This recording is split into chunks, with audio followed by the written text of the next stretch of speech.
Okay. I think we are live.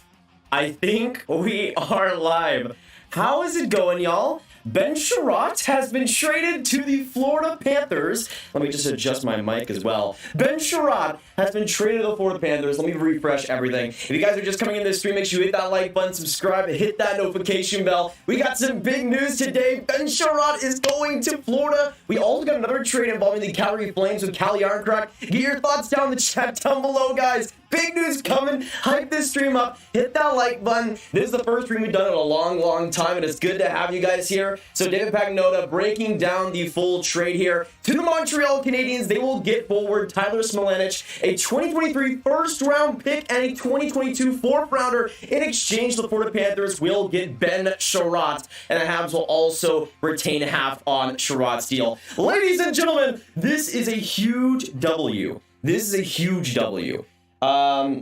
People are saying the mic is jacked. I don't know what's going on there. I tested it earlier and it was fine. Let me see what I can do. Let me know in the chat down below, guys, what you guys think of this trade. Let me turn off the music real quick. Ben Chiarot, though, has been traded to the Montreal Canadiens. Let me know what you guys are thinking about this one. And we also got the JARNKROK trade earlier. Let me load up this stream real quick.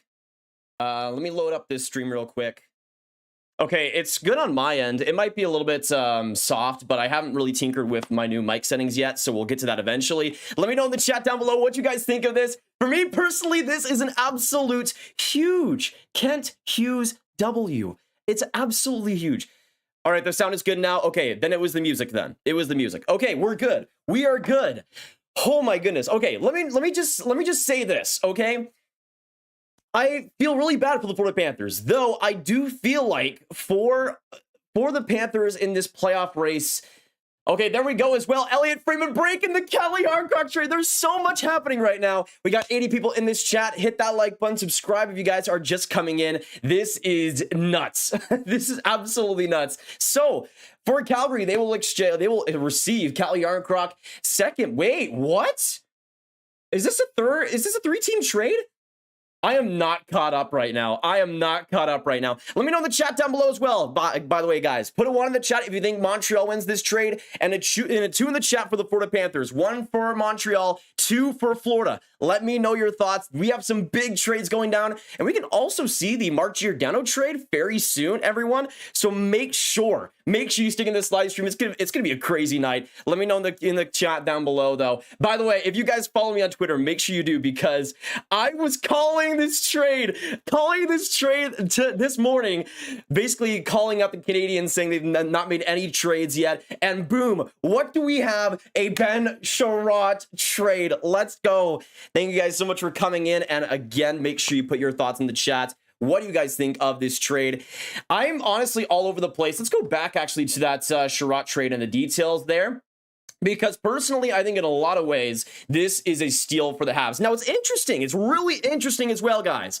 Because I was hearing this past week that the Habs were having some trouble getting even a first-round pick for Ben Chiarot. But not only do they get a first-round pick, they also get a fourth, and prospect Tyson Smilanic, who has done decently in college, nothing amazing, but he could be a player that could be on a third line, I think, someday for the Habs. And to get that on top of a first-round pick is insanity. It's absolutely insanity. The Penguins fan, what's going on? By the way, let me shout out some people in here. The first people that came in: Fanatic TV, R2, Flyers fan, West. We got Joshua, Adam, not Reb, Totoro. We got Matthias. We got Cameron, Ben, Stephen Loeffler, Frost, Nixon. We got Will. We got Adam. We got Stradagovich. What's going on, y'all? Good to see you in the chat. Let me know right now, by the way, guys. Let me know. Do you guys think the Panthers get to the Cup final or win the Cup with Ben Chiarot? Because on paper, I don't think Ben Chiarot is that great of a player, but in the playoffs, his style is a lot more suited for that time of the year. And although I don't think it's worth this price, if the Panthers do go on to win the Stanley Cup, then obviously they'll be the ones that are laughing. It's an interesting deal, though, because we obviously saw it. I talked to you guys about this trade, the trade earlier, where we saw Frank Vatrano being traded to the Panthers or to the Rangers. I told you guys that deal would lead to something else. I was theorizing it would be Claude Giroux, but it looks like Ben Chiarot is the player that the Florida Panthers were making the space for, and it makes a lot of sense. Now, the thing is, Habs retain half of Chiarot's deal. That is very important because with Chiarot, he makes $3.1 million or $3.5 million. That'll put him around 1.27. So it won't be that big of a deal to take on if you're Florida, which also means that they can maybe bring on somebody else. They might have to still trade another player to get Claude Giroux under the books, but at the same time, this still opens up a lot of options for them. So let me know in the comments down below what you guys think. Florida made a huge mistake, terrible. I feel like it all comes down to what's going to happen in the playoffs, but we'll see. By the way, guys, again, we can get some more trades throughout this stream, so do not go anywhere. We got 250 in this chat. Thank you guys so much for dropping in. Subscribe if you haven't. Join the Grab Gang.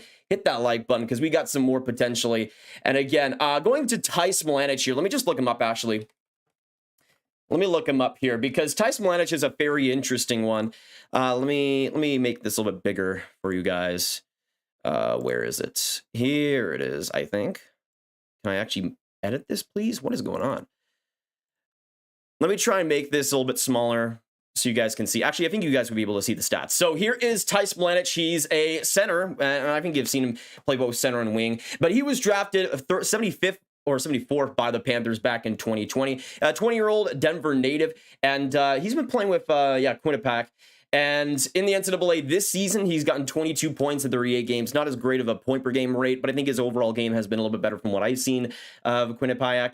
I feel like when it comes to Mlanich, he's back in his draft in 2020. I projected him as more of a third line scoring winger, and I feel like he still projects that way. I don't think he's going to be this absolutely amazing dynasty player that you're going to love and have as a franchise player, but I feel like he's going to be a useful part of this Habs core that they're building. I wouldn't say he's a top prospect for them, but he's a player that will be in the NHL. He's going to play a pretty smart game, and I feel like for the Habs, even though it's not like a top prospect, again, still, you take that on top of a first-round pick for Ben Chiarot. Toaster Pow Tiger, what's going on, Juan Jose? Good to see you. I'm guessing your thoughts on the Panthers trade are not good, if I had to guess. Yes, I did see the CALLE JARNKROK trade, Wes. I did see the CALLE JARNKROK trade. Habs got their first round pick in Chiarot, which means some people didn't think that would happen, but Florida is all in. The Panthers still aim to try and land Claude Giroux if they can swing it. So again, as I was telling you guys, getting that Frank Vatrano cap off the books is huge. We could see them go for another player. Actually, you know what? Since this trade has settled in a little bit more, let me know once again in the chat. Put a 1 for Montreal and a 2 for Florida. Who do you guys think wins this Ben Chiarot trade? I go Montreal every single day of the week, man. Ken Hughes, the savior, the bald man himself, is an absolute legend. Getting it done again. I mean, this is his first real big trade, right? It's his first real big trade, but this man is continuing with the W's. Are you kidding me? Are you kidding me? Let me actually also put this up on Twitter. We are live talking about Ben Chiarot trade and CALLE JARNKROK trade, which we'll also get into a second.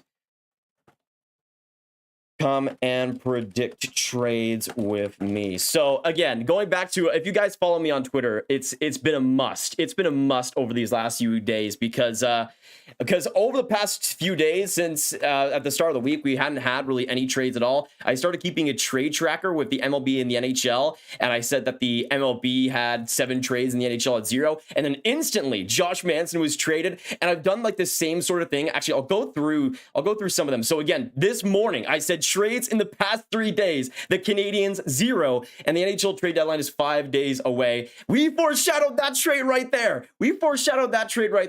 By the way, if you haven't seen, I got this Flames jersey, which is pretty good timing, actually. Pretty good timing. Let me go back all the way to the first one because it was pretty funny. It was pretty funny. We called it all the way back then. Now I can't find it, of course, but originally when I did that, it just started being trade after trade after trade after trade. Yeah, this is what happened. Trades in the past 3 days, MLB 7 and NHL at 0. And then almost instantly after that, the jinx worked and then Josh Manson was dealt. And I'm pretty sure after that, trades in the past 3 days, I did that again. And I'm pretty sure that was the Tyson, Jost and Mikko and Nico Sturm trade. And then I did this with the trades in the past 3 days, Rangers 0, Canadiens 0. Then 23 hours later, 23 hours later, it was, of course, the Frank Vatrano deal. So we're on a little bit of a heater today, boys. By the way, we got a donation from Craig with a $5 Canadian. What are teams trading 2023 first-round picks? I have a feeling that Connor Bedard is going to fall into a team's hand via trade pick and not a poop season. Yeah, I mean, for the Panthers, I don't think they'll have much trouble with that, but it does seem like for all these teams, and it was actually reported by Frank Seravalli, that most rebuilding teams and most teams that want to get big picks are looking at 2023 draft picks. So in that respect, there's a lot of 2023 hype from a lot of teams. And honestly, oh, look at this from Chris Johnson. I didn't even see that. No lottery protection on the 2023 first rounder, which even though I think Florida's still going to be good next year, that's still a risky bet to make. Let me know in the chat, by the way. Do you guys think that Montreal could get Connor Bedard and Matvei Michkov with the Florida pick? Let me know in the comments down below. This is going to be a very weird trade deadline, everyone. Daniel, thank you so much for the 7 Canadian. Absolutely appreciate it, man. Can we get some Daniel and Craig hype, by the way? Some legends right now coming in. Thank you so much, Daniel. Appreciate the support. And like, honestly, I can't even, I can't believe we predicted the Ben Chiarot trade. I can't believe we did. Oh my goodness. Chili, what's going on? We got Jonah Kraft. Yeah, Hurdle signed for $8.1 million for 8 years, which I'm not exactly the biggest fan of. But actually, let's go on to the trade details for the CALLE JARNKROK trade, shall we? Let's move on for a second. Then we'll, again, get to some more Ben Chiarot stuff. But this was initially what happened. The Calgary Flames acquired CALLE JARNKROK. In exchange, the Seattle Kraken get a second-round pick, a third-round pick in 2023, and a 2024 seventh-round pick as well, and the Kraken will retain half of JARNKROK's contract. Now, the thing for me that's interesting about JARNKROK is that this year, scoring-wise, hasn't really been going his way, especially defensively. I thought he was great defensively last year with Nashville, and of course, we saw that expansion draft pick by the Kraken. He was a player that I expected to have a pretty good season and really get that scoring touch within himself, but it hasn't really worked out. But I think for the Calgary Flames, as a bottom six winger, he's a guy that has a pretty low risk. I'm pretty sure he'd be a UFA after this year as well, so he was one of the rentals that Seattle was looking to trade. By the way, again, we could see Mark. Actually, you know what? Let me know in the comments as I'm going through this trade. Let me know which team will trade for Mark Giordano tonight. I need to know. Tyler, thank you so much for the 2. Let's go, boys. NHL deadline starts now. It's coming. It's coming. And by the way, if you guys are enjoying the stream as well, we're going to be streaming on deadline day on Sportsnet, probably around 12 p.m. Eastern is what we're thinking of right now. But I'm going to be streaming over there on trade deadline day, so do not go anywhere for that. Thank you once again, though, Tyler, for the 2. It is here. I can't believe it. We had just such a drought for such a long time that actually seeing these deals is so refreshing. Smart trade. You trade the second as a sweetener for Seattle to retain salary. W tree living. I don't care. Oh yeah, going to the return. I mean, I think it's much. I think it's a little bit too much for JARNKROK, but again, that salary retention is huge for Calgary now with the Kraken retaining half on JARNKROK's contract. Let me actually look at the Flames goaltending situation here, because not goaltending, cap situation. Hey, Daniel 2.79. Montreal got a lot in the trade. Absolutely agreed, Daniel. I think it's a steal for the Montreal Canadiens. I mean, Ken Hughes, it must be that ball power. It must be that ball power. I love him so much. But the Calgary Flames, in terms of deadline cap, have $0 to work with. Has a cap friendly already. Okay, so cap friendly factoring in CALLE JARNKROK's 50% retained, which is $1 million right here. They have $0 million in cap space. So maybe they had to retain salary, or else they wouldn't even be under the or over the cap. So you have that to factor into it. But yeah, overall, I think if Calgary didn't need to overpay to retain half to actually get JARNKROK, I think it makes a little bit more sense. I was still kind of expecting just to get a second for CALLE JARNKROK, but this actually is like the first Seattle Kraken W. Like, if we're thinking about it right now, how many trades have the Kraken made, or even good decisions? This might be the first one. This might be the actual first one. So can we get some Kraken W's in the chats? By the way, good to see you, Ali. And also Isaiah with the 5 Canadian. Thoughts on the Vancouver Canucks so far this season? And also, who do you think will be traded to the Vancouver Canucks? I think it's been a very interesting season. I mean, Bruce Boudreau has brought in some great success. I really do hope they make the playoffs, though. And I hope both my Stars and the Canucks make the playoffs. I'll word it that way. They've been such an exciting team over the past couple of weeks. I mean, I could actually see them just turning a complete page and actually going maybe full buyer if they have the cap to do it. But thank you so much, Isaiah. Can we get some hype in the chat for them? Appreciate it. Does Andrew Kopp get traded? I definitely think he will. Both Paul Stastny and Kopp are pretty likely at this point.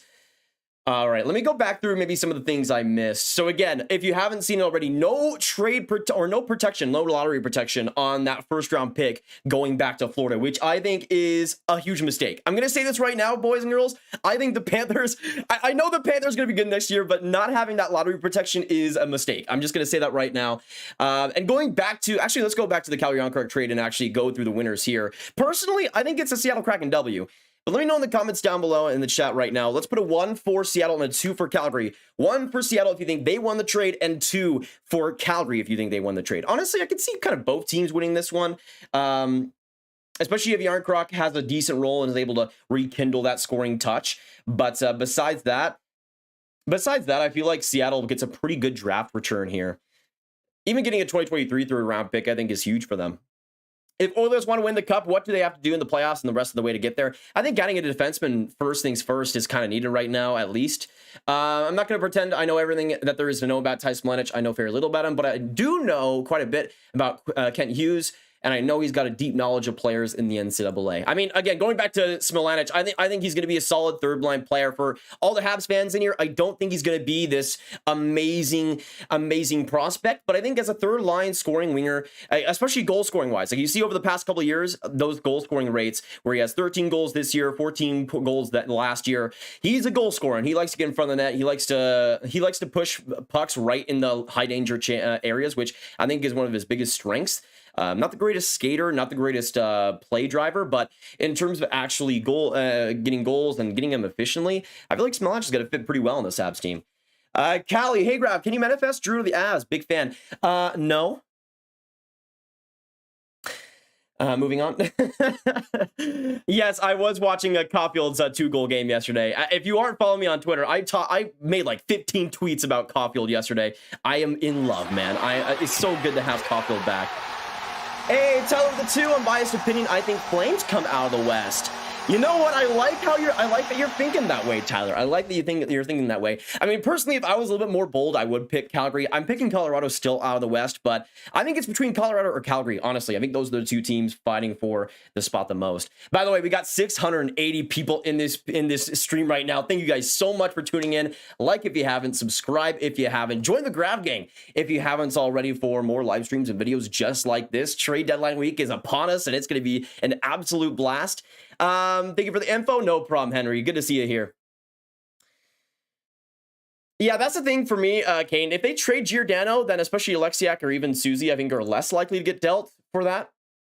But really, it's interesting. So if you guys don't know, Mark Giordano, the Seattle Kraken are having their celebration of his 1,000th game tonight, and he's healthy scratched, which leads us to believe that they're either 1, protecting him for a trade, or 2, trading him tonight. So we could see that deal go down. And again, if you haven't already, let me know in the chat who you guys see trading for Mark Giordano. If I honestly had to pick anybody, I honestly felt like I would have picked Florida before this Ben Chiarot deal. Now I'm not really too sure. I mean, I would like to see him potentially go back with Brody in Toronto. That would be interesting. But I feel like maybe even a team like the Bruins could make a run for him. I think that would be a very interesting fit, especially as like a potential power play option. Severson is out today for precautionary reasons. Okay, Golvich. I mean, I'm not really too surprised. He's another guy that's pretty likely to get dealt. Oh, baby, it's official. You know what? Again, going back to what Florida potentially gets here. I know that with Ben Chiarot, he's a guy that in the playoffs will be fantastic. For an unprotected first, like for me, that's like the most I would have ever expected to get for Ben Chiarot. But a 4th and a decent prospect, like to me, that is insane for the Montreal Canadiens. And to me, this is exactly the thing that I wanted to see from Kent Hughes. The smart decisions. Ben Chiarot should have always been traded. And I'm really happy that even though he's been solid over the past couple of weeks, that Kent Hughes knows what the direction of this Habs team is and traded him anyways. That's what it should be. That's what it should be, personally, and I'm glad that happened. Chili, thank you so much for the 2. My friend wants you to manifest a Zdeno Chara trade. You know what? I got you. Where is it? Here it is. Okay. Over the past 3 days, Bruins trades, 0. The NHL trade deadline is in 5 days. It's happening. A Ben Chiarot, not a Ben Chiarot, a Zdeno Chara trade is now confirmed. Okay, lock it in. Lock it in. Yeah, we were going over the JARNKROK trade earlier, Ty. I think it's a very interesting one. Now, there's a cool one as well from Chris Johnson. Crazy but true. Calgary Flames teammates Elias Lindholm, Calle JARNKROK, and Jakob Markstrom all hail from Galv, Sweden. I'm going to assume that's how you pronounce it, but I'm definitely wrong. Population of 75,000. They all work out together each summer. Lindholm and JARNKROK are cousins. Sometimes the hockey world seems big, other times. So we'll have a trio of teammates that's coming from the same town in Sweden. That is absolutely amazing. You know what? It might just be a W for the Flames just because of that, thinking of it now. Nice to see Florida being competitive. Absolutely. I'm really excited to see that stadium be completely full come playoff time. Predators would be idiots to trade Forsberg.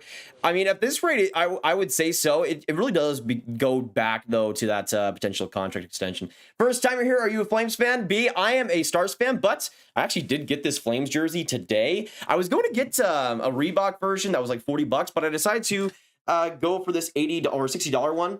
That was Adidas. And I think it was a good decision. This jersey absolutely rocks. The Calgary Super Swedes, absolutely, Paul. Woo, man, I am all over the place right now, everyone. If you guys are enjoying the stream, by the way, again, hit that like button, subscribe. We got 780 people in this chat, and if you do want to donate, that helps a lot as well. So it goes a long way if you want to, especially get your questions answered first. Dreger tweet. Wait, what happened? Wait, what happened? Because you guys know I'm blocked by Darren Dreger. I'm blocked by Darren Dreger. Let me go on my, let me see. Did Dreger say something? Did he say something? Oh, interesting. Darren Dreger says this: the Seattle Kraken are also impressed by the return by Ben Chiarot. There's been significant interest in veteran D-man Mark Giordano, so the Chiarot move could fuel the market. Interesting. So Darren also started the Ben Chiarot talks are heating up thing. So maybe there's something there, but just paraphrasing it again, the Kraken also impressed by the return of Ben Chiarot. Significant interest in veteran D-man Mark Giordano, and now with Chiarot gone, that could fuel the market. So again, let's get some final predictions in the chat. Which team is trading for Mark Giordano, everyone? Which team is making it happen? Because for me, I'm gonna let me look at the Bruins cap situation real quick. In deadline cap, they have 5.2. In deadline cap, they have 5.2. And I'm pretty sure Giordano makes 6.75. So if you do retain some on that, I feel like it could work. I feel like Boston could use some more offense on that D-core. You got McAvoy. You already got a couple other players, but I don't think it's quite enough. I feel like they could use some offense on that blue line. And Mark Giordano, with the experience he has, I think would be perfect. But I know we've heard him linked with the Flames and the Leafs primarily. But now, I mean, honestly, with the Flames being and trading for, honestly, for me, with the Flames trading for Calle JARNKROK, I'm at this point pretty convinced that a Mark Giordano trade is not happening unless they shed off a ton of salary. Yeah, Demo, I know that Jacob Middleton was linked to the Leafs. He's a pretty solid defenseman. Nothing amazing, pretty average, but his size and mustache are amazing. So I think it would be worth it for the Leafs, honestly. We got 800 people in this chat. Thank you guys so much for dropping in. And again, we could see some more trades live on this stream. And again, if you don't know already, we'll be streaming on the Sportsnet YouTube channel, which is going to be amazing on Monday, probably starting around 12 p.m. Eastern. So look out for that. It's going to be amazing. We're already getting some big action, though, before the trade deadline starts, and I'm really happy about that. Actually, for the people that didn't see it before, earlier there was a trade between the Florida Panthers and the Rangers, which allowed for the cap space to trade for Ben Chiarot. That was bringing Vatrano in a 4th round pick. And again, going back to that deal, I knew that there had to be something up. It was a cap trade through and through. I didn't expect it to be this obvious so soon. But again, the Ben Chiarot deal was really all coming here. Son, what's going on? The Habs got a 1st round pick and more for Ben Chiarot. I love NHL GM so much, man.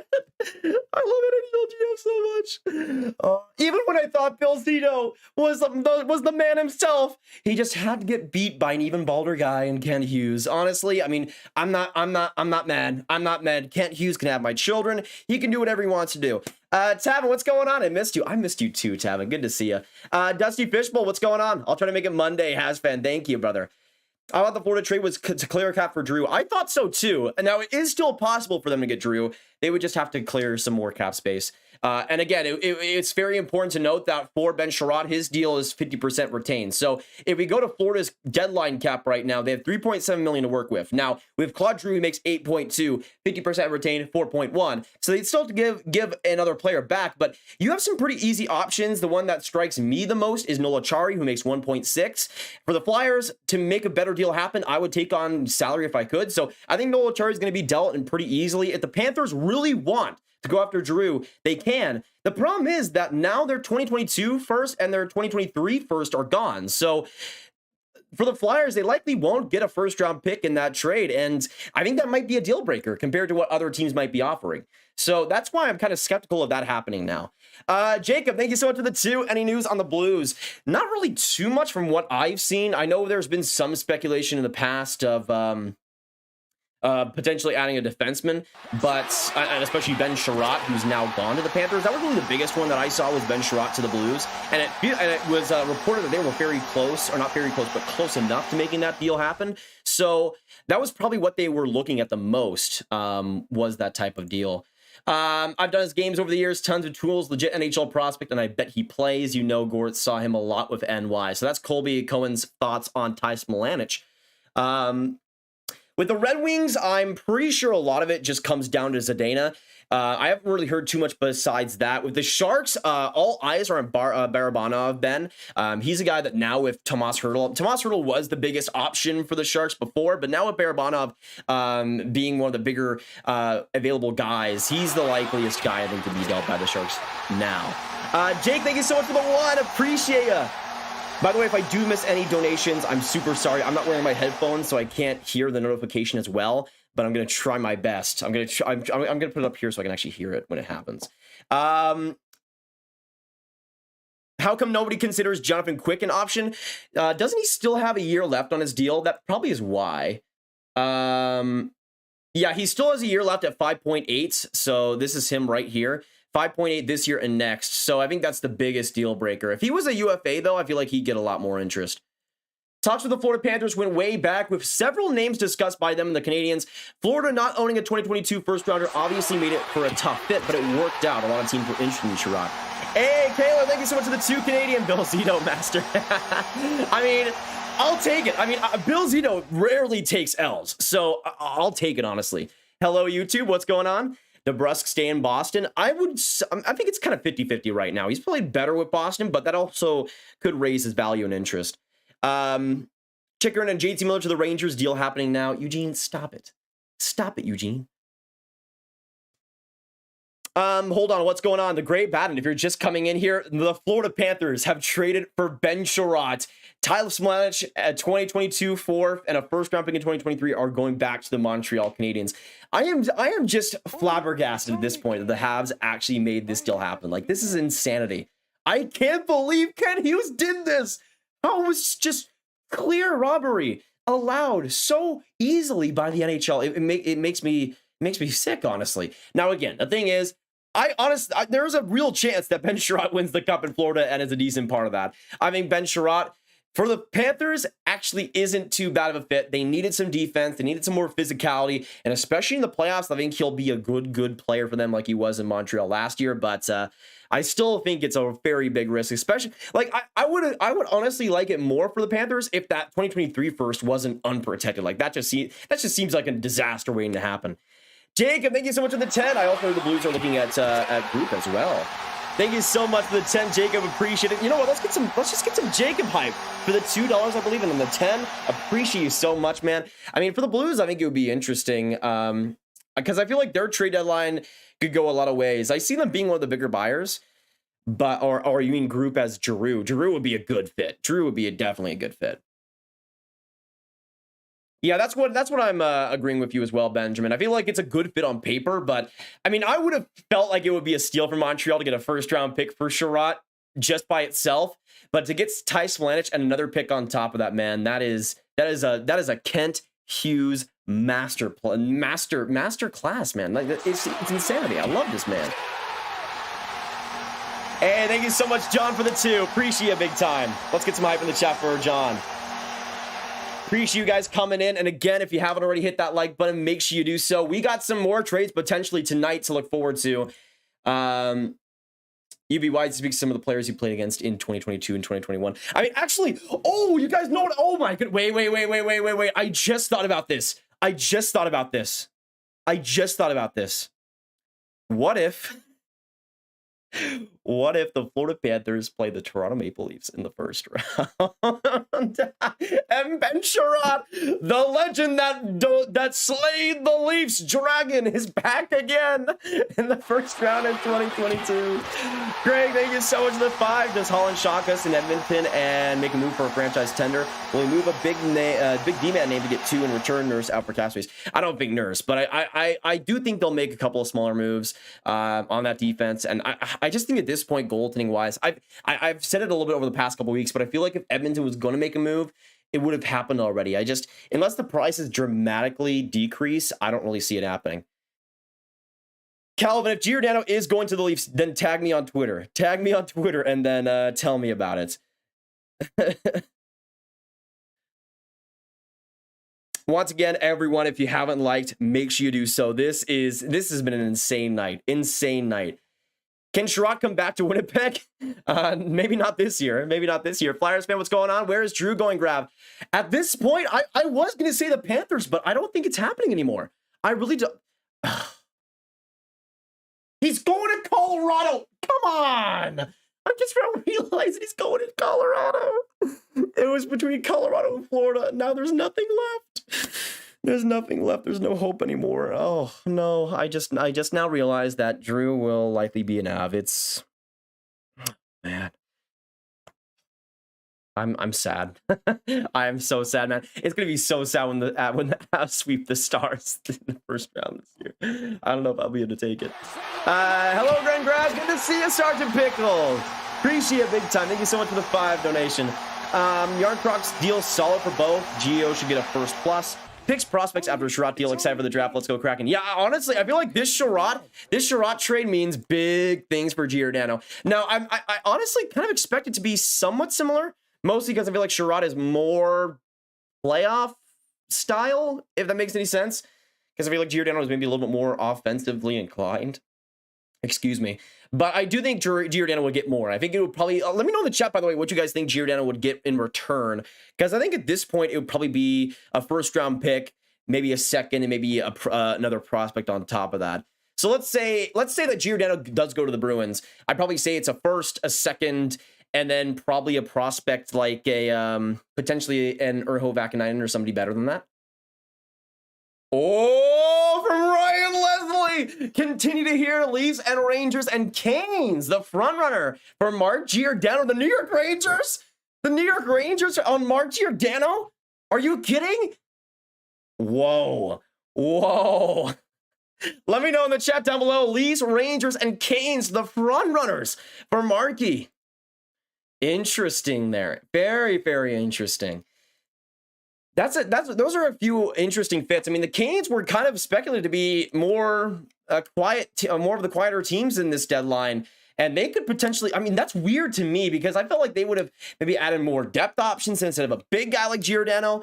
But they have the assets for him for sure. The Leafs, obviously, we knew, but the Rangers as well. I mean, to me, I thought the Rangers were going to be a team that made some smaller additions, especially the Vatrano trade. But if they were going to go for a bigger option on defense, it would make sense a little bit. Mark Giordano, though, would be interesting. Would he be on that power play? Potentially? Jacob, thank you for another 10. Love your vids and live. I'll be coming back to see more news. And also, will you be doing a video on the worst and best deals of the deadline? I'm pretty sure I'll be doing that. I might be doing that for Sportsnet, potentially. We'll see. But yeah, definitely a lot of content. Okay, is it reconnected? All right, we're good. Oh, my goodness. Oh, my goodness. Oh, my goodness. Okay, we are back. There was lag for a second. It disconnected me out of the blue, and I was gonna be so mad, bro. I was gonna be so mad, but I think we're good now. I think we are good.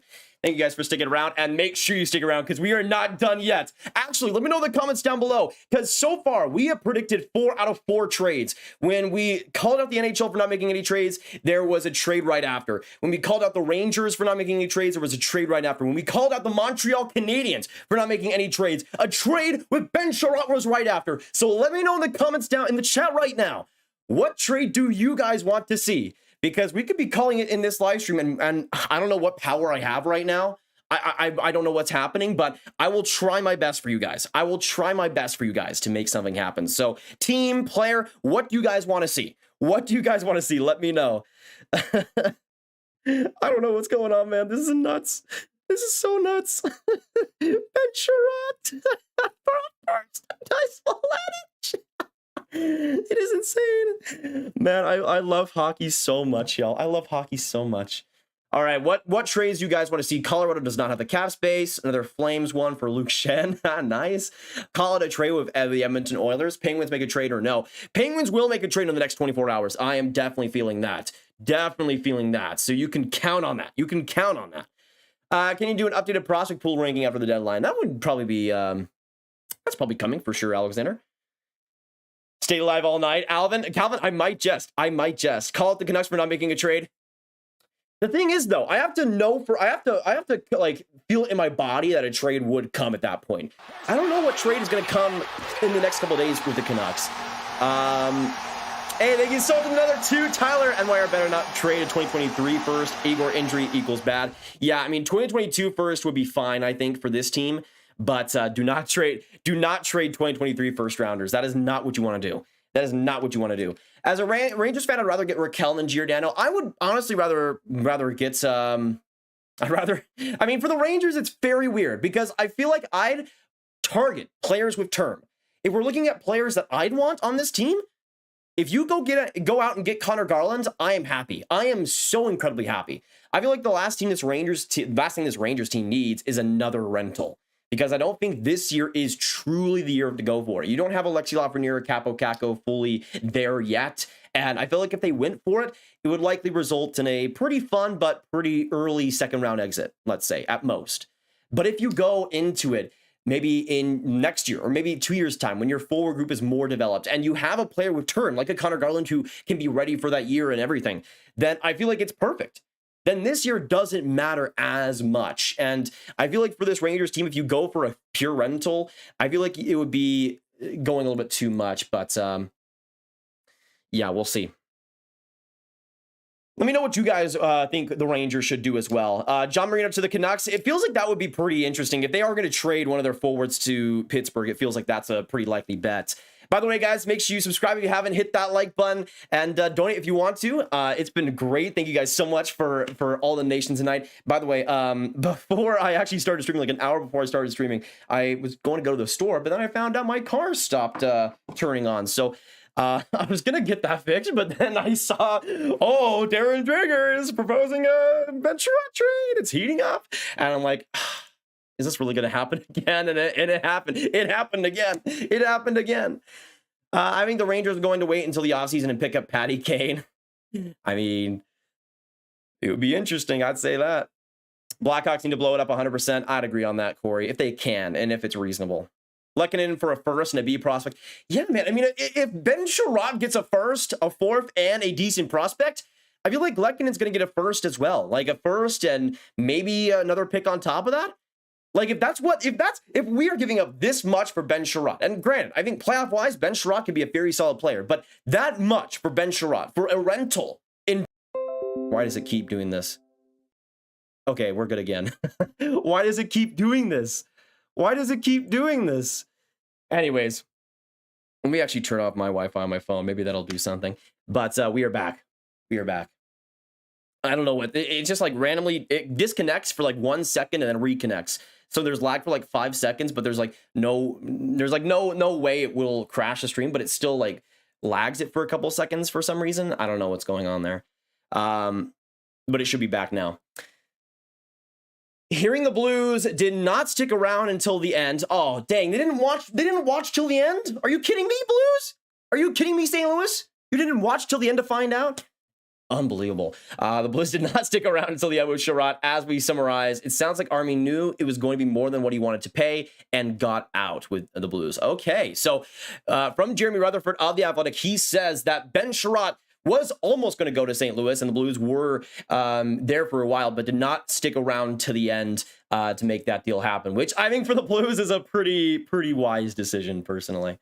Imagine if Copp goes to Montreal. I don't think so. I feel like he'll be used as a rental, especially with his center and face-off abilities.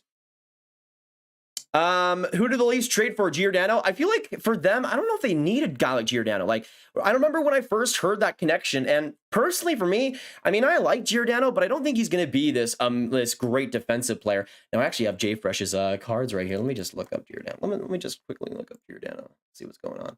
Oh, somebody else already did.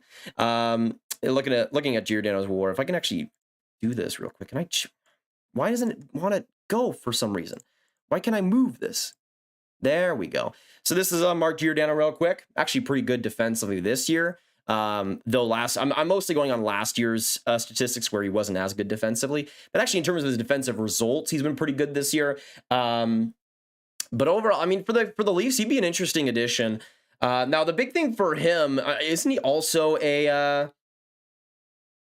let me see what his cap actually looks like. So again, he would be a rental. He's 36 years old. He's a UFA after this year, so you have to factor that into it. So for the Leafs, it would be potentially another situation like Nick Foligno where it potentially doesn't work out. But yeah, he's 38 years old. He's on the older side of things. So I feel like for the Leafs, there's some pretty big risk there, potentially. New trade from Seattle. Yes, Royale. There was one earlier involving Calle JARNKROK to the Calgary Flames. Let me go back to that as well, if you guys haven't seen it already. To the Seattle Kraken. They ended up getting a 2022 second, a 2023 third, a 2024 seventh for Calle JARNKROK, and the Flames will be acquiring him. Same division trade, which is interesting. Austin, thank you so much for the 5. Hey, Graf, how many members do we have? You can have up to 14 emojis if you have 100 channel members. Yes, I did get a haircut. I'm pretty sure there's less members just because we haven't been streaming as much. I could look on that again, though I haven't looked in a couple weeks. But yeah, I did get a haircut. It's not fully complete since there is still more work to be done. My mom did some of it, and then we're going to go to somebody that actually can do it correctly. But thank you so much for the 5, Austin. Appreciate it. Let's get some Austin in the chat down below. Appreciate you, man. Let's get some trains going for Austin. That's a good haul for JARNKROK. I agree, Richard. I mean, I like JARNKROK, but this year he hasn't been really all too productive for the Kraken. And I feel like, honestly, for him, he's the type of player that I feel like depth-wise is a decent guy to have, but not this total needle mover, especially recently. The last thing Panthers need is scoring. Yeah, I would say moving on to that defense, and I think that defense is a good idea for the Panthers, especially come playoff time. Hey, Jakob, welcome to the member gang. Appreciate you big time. Let's get some claps. Let's get some hype for Jakob. I mean, he's done like 2 different $10 nations, comes in with a membership. Thank you so much, Jakob. Welcome to the member gang. And by the way, if you haven't already, make sure you subscribe and hit that like button if you haven't. This has been an insane stream, and thank you guys so much for coming in. We still got 650 people in this chat right now reacting to these live trades. Do you think the Caps will do anything? I don't really think so. They're a team that I think could honestly just ride out this season, and I mean, I feel like for the Caps, it would take some major moves for them to really be a contender in this year's playoffs. Nicholas, thoughts on this mock trade to LA, Lindholm to Anaheim, 2022 first, 2023 second, and Samuel Vegamo? I feel like that's pretty close to actually what it would be like. I think for the LA Kings, getting Lindholm will be a very good addition for them. I don't really have too many problems with that trade, Nicholas. Pretty solid. Let me also look on Twitter and just see if there's anything else here that I need to see. Thank you, by the way, for all the hype on Twitter. If you guys are following me there, it's been a crazy past couple of days, basically just almost breaking these trades. Have fun. What's going on? Ava, what's going on? Hello from Detroit. Good to see you. Does Copp draw a first-round pick? I don't know. Let's actually just go to let's go to Elite Prospects and go with Andrew Copp here, because he's an interesting one. Let me know in the comments down below or in the chat right now, where do you guys think Andrew Copp could go? Because he's a UFA, The Winnipeg Jets likely aren't going to re-sign him, but he's a center, 27 years old, right in the heart of his career. And this year in 54 games, got 32 points. Last year, had a pretty good breakout season, getting 39 points in 55 games. He's a player that plays a pretty decent, more playoff-style game, even if he hasn't been amazing in the playoffs in the past couple of years. But he's a guy that can play center. He can be pretty versatile, can win a lot of faceoffs, be decent defensively. He's not a guy that I would pay the whole haul for. But I feel like he's a guy that if a team needs a centerman, could get a first-round pick, especially since he is, again, at age 27. He's right there in terms of age. I feel like he would get a very late first rounder or potentially like a second and maybe a third. I feel like that would be a pretty realistic haul for him. Yeah, yes, JARNKROK is the UFA at the end of the season, Zion. But I do think he'll be a pretty solid addition for the Flames, even if it might be a little bit of an overpay right now. Man, like, can you guys even believe that Ben Chiarot actually got dealt? Like, this, I still can't believe this. I still can't believe this. Now, actually, in terms of actual prediction for me with Andrew Copp, I feel like he is a guy that I feel like personally would maybe get targeted by the Rangers if they really wanted to go into another forward. With Filipino having some issues there. I don't know. It could be interesting. Bethany, thank you so much for the 2 spots for Domi and Korpisalo, Columbus trades. Absolutely. Those 2 guys will definitely be dealt. I feel like with Domi, I just feel like he works a lot for Minnesota and what they're trying to do with more speed and more intensity. I feel like he'd be interesting there, especially if they were to maybe experiment with him as their center. Korpisalo, I have no idea. I mean, I'm probably one of the biggest Korpisalo haters, man. I think he's got to be one of the most overrated players. I mean, let me just show you guys what I'm talking about here. Jonas Korpisalo is not good, and I don't know where. It might have just been because he had that good series versus the Leafs. It might just be that, like, and that only. Because if we look at regular season statistics, I'm pretty sure he had like only one good season. In his first year in the NHL, in 2016, he had a .920 save percentage in 31 games, burst onto the scene. It was great. Then in 2017, a .905, then in 2018, an .897, in 2019, an .897, in 2020, a .911, then in 2021, an .897, in 2022, an .883. Like, this guy is just... It's just not good. I just don't feel like for any team. Like, I know he was linked to the Oilers a couple months back, but I think he'd be a horrendous addition for them. On a pretty, like, I don't think the Columbus defense is amazing, but they're a team that shelters pretty well. And I just don't feel like for Korpisalo, he's worth more than like a 4th at most. Though I do feel like he would get more overvalued just because of that Leaf series and because he has potential, even though he's 27. But for me, I feel like as a destination, I could still see Edmonton potentially going for him, though I feel like he just might be one of those guys that isn't able to find a true home. Maybe the Leafs if they're a little bit wacky and wild, but I don't know exactly. I feel like with Korpisalo, he's a big wild card. Josh, thank you so much for the 2. Any other New York Rangers moves you think will happen? I feel like for them, they're so hard to pinpoint at this deadline because we initially thought they were going to be big buyers, JT Miller, Claude Giroux, a bunch of different guys they were in on. And then they go after Frank Vatrano, and now we're kind of all over the place. But thank you so much for the 2 once again. Josh, going to get some hype in the chat for him. Personally, for me, it's difficult to say for me because their cap space is among the NHL leaders, and they have the potential they wanted to go after a bunch of big guys. But I just feel like they're going to go more smaller scale. They might go after Giordano potentially, but I feel like that would be the biggest trade they could potentially make. Yes, we'll be streaming the draft, absolutely, Tavin. Whether it be on Sportsnet or here. Your screen is so zoomed in, I think the stats are cutting off. Oh, really? On this side? Oh, on the playoff side. Okay, yeah, on here. So let me just give you the playoff side in 2020. He got a .941 save percentage. So that was probably where the hype came from, was that 2020 playoffs. Let me see if there's anything else. By the way, if you guys do see any rumors or anything on Twitter, make sure to @ me, and I'll be trying to check my notifications as much as possible. My phone is now dying, which is great timing. It's great timing. But again, if you guys do see any rumors, let me know. There's been a lot coming out over the past day, and it's just been super fun to talk about these trades with y'all. Lindholm to the Leafs. Hampus Lindholm, I think, would be a very good option for them. Welcome to the Grab Gang, everyone. Absolutely, Josh. If you guys are new, hit that subscribe button. Get us on the road to 52K subscribers. I think we're at 51.1 last time I checked. Or actually 52.1 maybe. Thank you so much for the 5A. Thoughts on Sabres moves? Heard they're looking for a right-handed D. Thoughts maybe they might sell. Yeah, I was hearing about that. Looking for a partner with Owen Power. They're in an interesting spot. For me, it's weird because they were also kind of linked to Jakob Chychrun, but I also don't think they should give up the assets for him. I feel like for a guy that would fit maybe into that role, it really depends if you can sign somebody long-term or at least have a long-term option. I mean, I feel like John Marino could be an interesting fit. Hey, CB the nicest, welcome back, man. We'll love to see the Bruins still go after Chychrun, plenty of depth. Oh, let me put the, where is it? The, alert box up so you guys can actually see your guys' notifications and donations. I think it should be up there now. But thank you so much for the 20, CB. Appreciate it. We'll let's see the Bruins still go after Chychrun, plenty of depth on the left side and get you through the playoffs, or Severson to share up third pairing. I think Chychrun is an amazing fit for the Bruins. I feel like the only problem, though, it just comes to their lack of true great options to give the Coyotes, because they want as many future picks and prospects as possible. And I feel like for the Bruins, they're definitely one of the teams in on Chychrun that lacks that the most.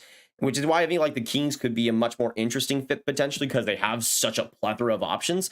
But I feel like if the Bruins want to go maybe all in for these next couple of years, then I feel like Chychrun would be an amazing addition for them. And I think he'd be likely to re-sign there too. But thank you so much once again, CB. Get some hype in the chat for him. Let me get some CB hype. Let me get some CB hype. Also, let me know that in the chat down below as well.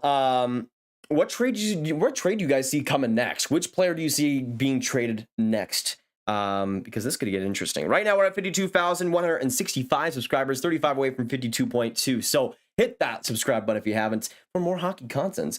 Let me just check up on Twitter again, just in case there's anything. I don't think there is, but we'll see. But again, if you guys don't know already, Mark Giordano was healthy scratch today for his 100th game celebration, so we can potentially see something else. Dan, thank you so much for subscribing. Welcome to the Grab Gang. Good to see you. So for the next trade you guys see happening, Tim says Bertuzzi, Nintendo fan says Giordano. P4, you haven't finished your thoughts on Lehkonen. Is he worth a person to be prospect? I feel like he is. For what we've seen, players like Barclay Goodrow and Blake Coleman going for in the past, I feel like he is the best example of those players at this year's deadline. So for me, I feel like with the success that Tampa got trading for those two guys, I mean, I'm going to say this right now. This might not be very popular, but I think Tampa's trading for Lehkonen somehow. I feel like it's going to happen. I just feel like it's going to happen somehow. And I feel like, yeah, first round pick. I would expect like a first round pick. And if it's Tampa, probably like a Matthew Joseph, perhaps. I don't think he's quite a prospect anymore, but he's a decent younger bottom six centerman. And winger as well. Bertuzzi, no way, really. I mean, with Bertuzzi, we've seen a lot of rumors about him recently, Corey. I'm pretty sure it was Steve Eisman who said that besides Moritz Seider and Lucas Raymond, Lucas Raymond, Moritz Seider, and I'm pretty sure, obviously, Dylan Larkin, almost everybody is on the table. So that would include Bertuzzi as well. Rumors involving Tyler Mott to the Leafs and Littleton coming back to the Canucks. Rumor earlier, who I forgot though. If that happens, that is a humongous win for the Canucks. Littleton has been really underrated this year, I thought. Even though he's made some mistakes, which is really what happens to, I'm pretty sure, 22-year-old defenseman.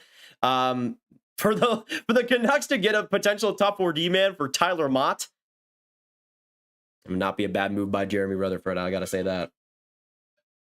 Who do you think claims Benson? Somebody else, because he does not deserve to be treated the way he has been in Edmonton. I think he still has potential. Giroux tomorrow after his 1,000th game. Yeah, that makes sense. Mark, I do live in Texas, Dallas, Texas. Penguins are not moving Marino. I would agree with that still, but it just depends on what they could potentially get back. I think the Bruins' problem was the 2015 draft. Yeah, it definitely set them back. That's for sure. Exclusive with Ben Chiarot. This coming from Eric Engels. Make sure you read his latest article on Sportsnet. This comment on Nick Suzuki and much more here. So Eric Engels says this. Let's talk about some of the players you're leaving behind here. what do you think the future holds for Nick Suzuki? And this is coming from Ben Chiarot, ladies and gentlemen, so Habs fans especially, listen up here. Ben Chiarot said this on Nick Suzuki: I think it's completely up to him. He's as talented as anyone in the NHL and mature beyond his 22 years. I see him being a leader here for a long time. Being a top player, obviously the face of the franchise here. I see a passing of the torch from Shea and Carey to Nick. That's how I see it going. And I can't think of someone better suited for it, considering how mature he is and how he handles himself. On the ice and off the ice, I think he'll be great with the media and the people around the city. Montreal's got a good one with him. And Eric Engel says, sounds like you're saying he should be the next captain. And Ben Chiarot says, in my mind, he will be the captain. So there you go. Very good article there by, very good article there by Eric Engels. Make sure you check it out if you haven't. Some more details there with Ben Chiarot. He had a sit down with him, I guess so. And that's a big one. So very interesting words from Ben Chiarot, who's a pretty good leader in and of himself. So that's a pretty big one. That's a pretty big one. Let me know what you guys' thoughts are on that. I mean, I'm not really too surprised. Nick Suzuki has been a leader from day one, but you see any crazy random player getting dealt?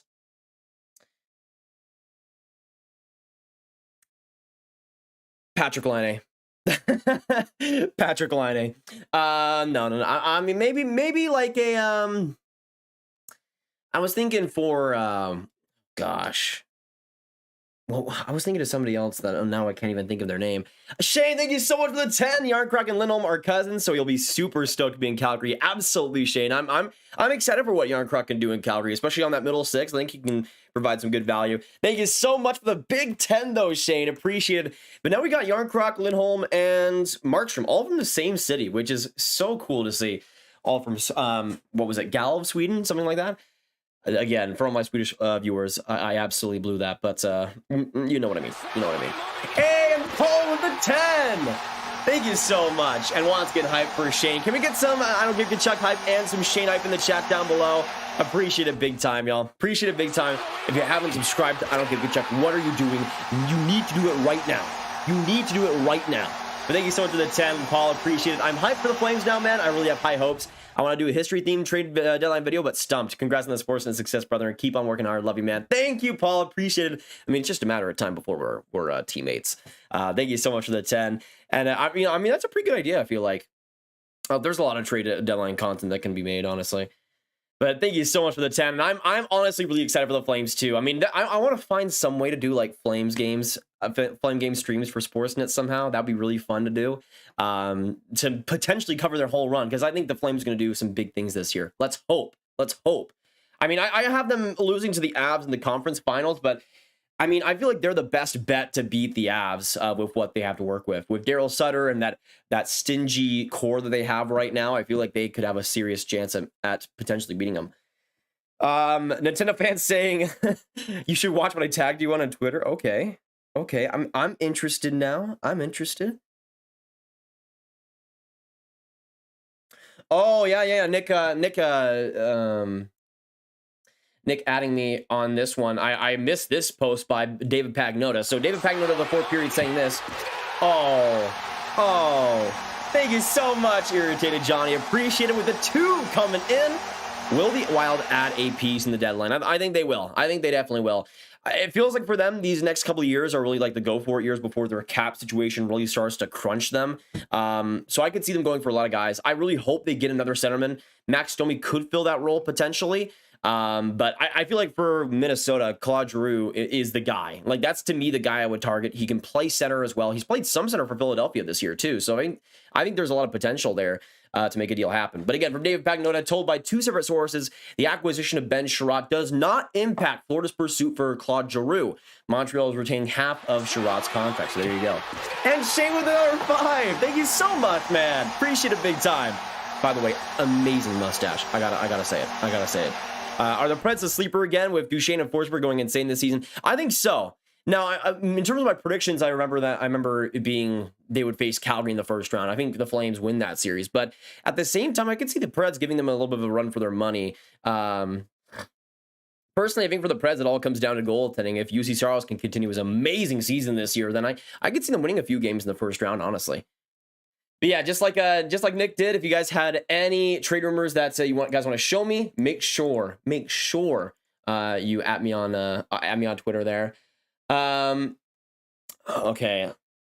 We haven't gotten anything yet. Actually, let me just look up Ben Chiarot's name here, just in, or not Ben Chiarot, but Mark Giordano's name, just in case. Oh yeah, that clip. That clip. Oh no. Wait, was that was that the clip that I think it was? This might be a little bit too loud for you guys since I'm screaming, but let me just turn it up a little bit.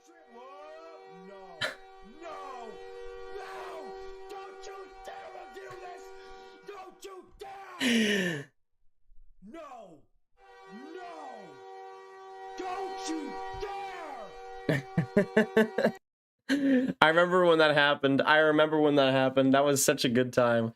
That was such a good time. They were gonna overturn the goal, but then they didn't, and all was great in the world. All was great in the world. Oh man, what a day! What a day!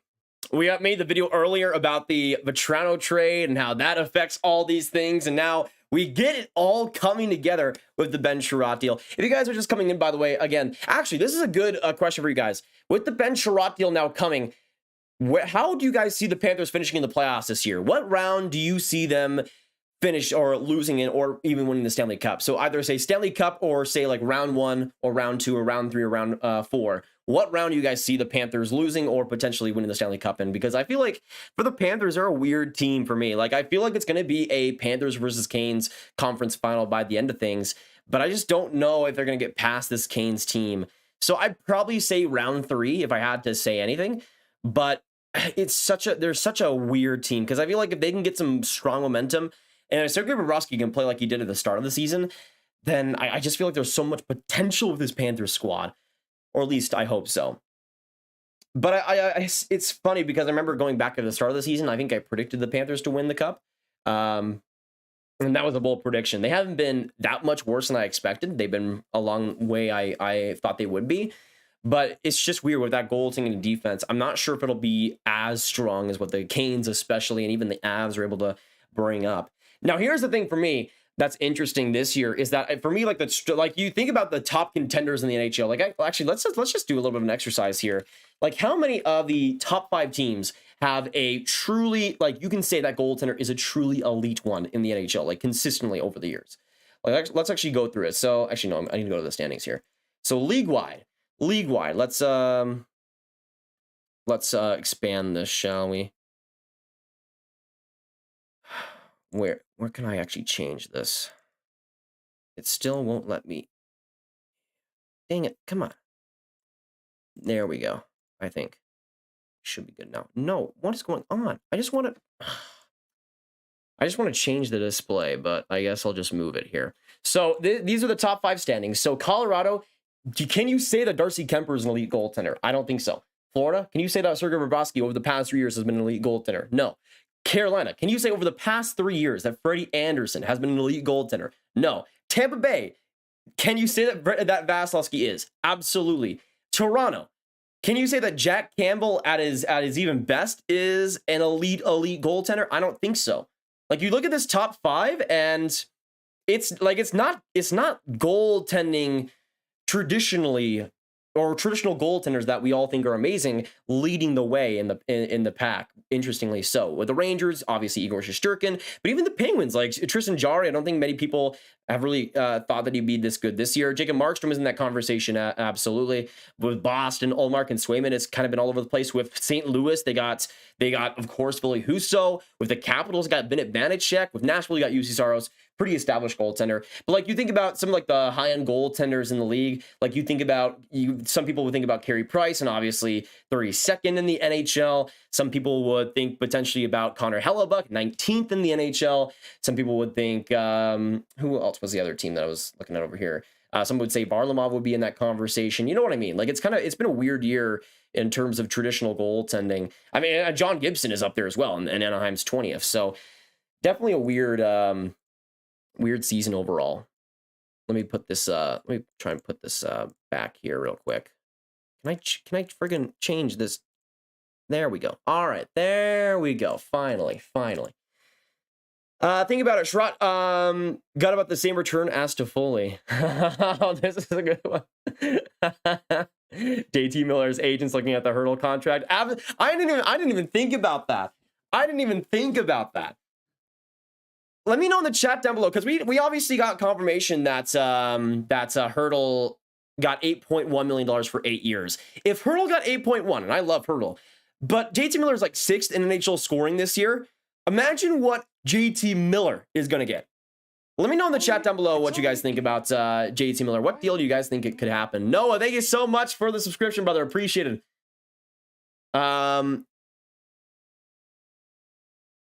Wait, somebody said something about Frank Sterling retweeted something about Miller. What are your thoughts? Did he really? Let me see here. Oh, yeah, that was the tweet. Okay, never mind. Show me the money. Wait, is this oh, this is from Brian Bartlett. I didn't even realize this. This is Brian Bartlett, the agent of JT Miller. This is the agent of JT Miller saying, show me the money with JT Miller. Looks like he's going to get paid. Looks like he's going to get paid. Hey, thank you so much, Chili, for coming in. Appreciate it. Coming with a 5. Top 5 goaltenders in the NHL. Igor Shesterkin, and one, of course, the boy, Igor Shesterkin.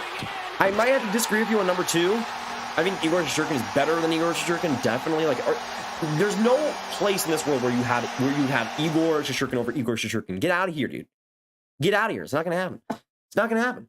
Shane as well with the 2, but Vancouver has no cap. They're likely screwed. Yeah, that's to me the weirdest thing is because is that a lot of what we've heard recently is that Vancouver's management wants to keep Miller, but at the same time, it doesn't feel like it's gonna be all too great for them long term. Like for me, what I would be expecting would be like a 5-year contract for JT Miller, and probably like $9 million is what I would expect. Now Miller's making 5.25. 29 years old. The Canucks right now have $3 million in deadline cap, and in terms of projected cap space, which looks at what they would be at by the end, they have $0 in cap space. So for me, it's like, where is the cap coming from? Now, I think one of the big reasons why there might have been some trade discussion with Brock Besser and Connor Garland now to get rid of some cap is to keep guys like Pettersson and Miller potentially around. But now, here's the thing that I've seen a lot of. I've seen a lot of debate about JT Miller and trading him or not trading him. One thing is for sure, if you do trade for him, there will be a huge loss here. There's a huge leader on that team. He's 6th in NHL scoring. He being traded would absolutely hurt the Canucks. It would absolutely hurt the Canucks. But at the same time, you have to judge that versus what you would get if you extended him. For me personally, with Miller, I don't see many seasons at all, if any, where you get this type of play from him. Maybe 1, maybe 2. But the thing is, I remember with my favorite team, the Dallas Stars, when Jamie Benn had an 89-point season, they signed him to like an 8-year deal, $9.5 million, expecting him to be this leader, be this guy that continues to be amazing. And he really only had like 2 seasons of being worth that contract afterwards, if that. Hockey fan, thank you so much for subscribing. Now, I'm not saying that it'll be that bad, because to regress as much as Ben has is pretty crazy. Would be pretty crazy for Miller. But at the same time, there's still a couple of players that have similar play styles. And I just don't know if Miller's going to be able to reach that play again. But imagine if you trade Miller and you do get a first-round pick. You get a top prospect. You maybe get a defenseman as well, a part of that deal. To me, it might just be worth it. And again, it would be a huge leader to lose. But I just feel like for the Canucks, they're almost screwed if they do and screwed if they don't. It's a really weird situation to be in. But I am happy that JT Miller is going to get a payday that he's probably going to deserve. It has to be around $9 million, I would think. Calvin, don't freak out if there's no trades, man. Don't freak out if there's no trades. By the way, we have been live for 1 hour and 8 minutes. It has flown by. Thank you guys so much for coming in. Actually, put a 1 in the chat if you've been here since the first couple of minutes. I want to know everybody that's stuck around so far. Uriel, we got the trade with the Montreal Canadiens and the Florida Panthers, where the Canadiens received Tyson, a 4th-round pick in 2022, and a 1st-round pick in 2023 for Ben Chiarot. And we also got a big trade with the Flames and the Kraken, where the Flames got CALLE JARNKROK, and the Kraken got a 2nd-round pick, a 2023 3rd-rounder, and a 2024 7th-rounder. So a couple of big trades that happened really right at the same time. Flames should have signed Chiarot. Bigger defense is a bigger need, IMO, another Swedish player. I mean, to me, I don't think the Flames are necessary. They don't have to necessarily be done on defense, potentially. Now, if I were the Flames, it's a weird thing to think about. Because they might be another team like the Panthers that, where with a guy like Chiarot, it might, in this season, be worth trading for him for that price. I still think it's an overpay for any team out there, even if the Avalanche with him would probably automatically win the cup. But it's just a weird thing because now we've seen how much the price for truly contending is. Jasper, thank you so much for subscribing. But Ben Chiarot truly does move that needle a lot for contending teams. If he's in the playoffs, Ben Chiarot is a great defenseman. And I feel like for the Panthers, in that respect, it's going to be good for them. For the Flames, I'm kind of all over the place with that situation. I feel like he would have been good in the playoffs, but I feel like he fits more with the Panthers personally. Oh, Miller is absolutely getting a raise, Jonah. I think he's making 5.2, something like that. Oh yeah, like there's no doubt he's getting a raise, unless like JT Miller signs like a 20-year deal worth 5.2. It's gonna be a huge price raise. What is next for Montreal? It's definitely going to be Artturi Lehkonen, man. I have a feeling inside my bones that it's going to be Artturi Lehkonen. Shane with the membership. Are you kidding me? Thank you so much, man. With the Ground Gang Goats. Appreciate you. Are you kidding me, Shane? Legend. Can we get some Shane hype in the chat down below? Appreciate you so much. Shane. Not just a member, but a GOAT member. Thank you, man.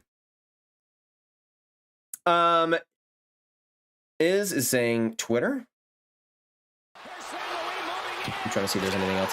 Nicholas with the 8-month membership for the Ground Gang stuff. Thank you so much, Nicholas. Appreciate you.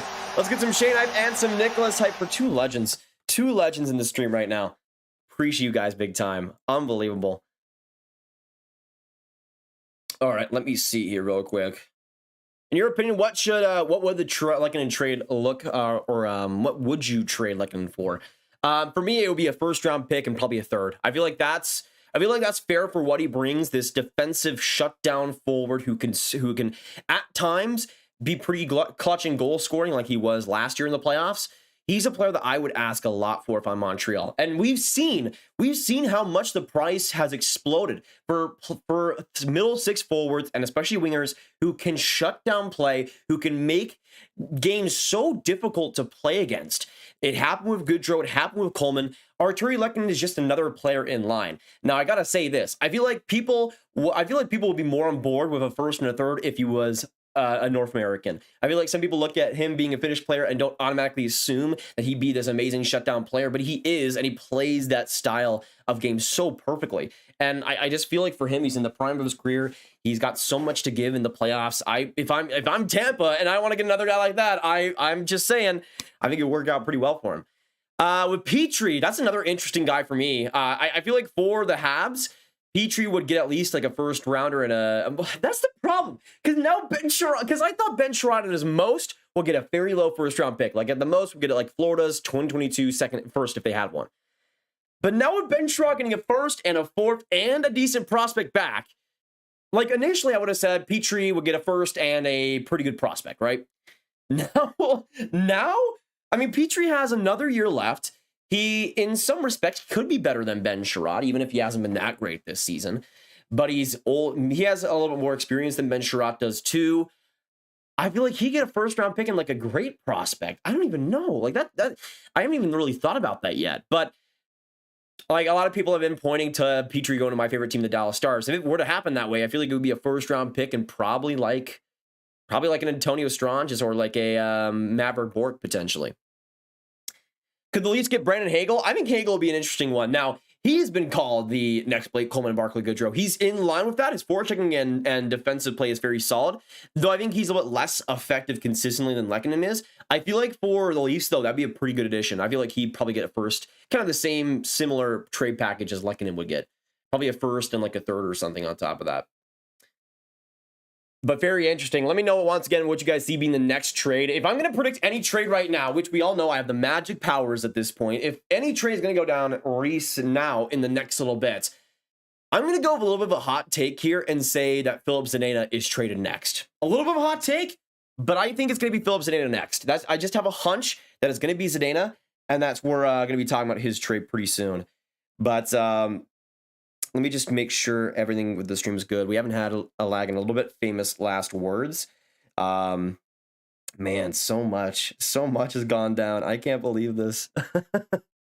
I can't believe this, man. This has been an insane stream, and thank you guys so much for coming in, being awesome, and discussing trades with me. It's been an honor. It's been an honor, honestly. If Nurse is traded for a second D and a tender, who is it?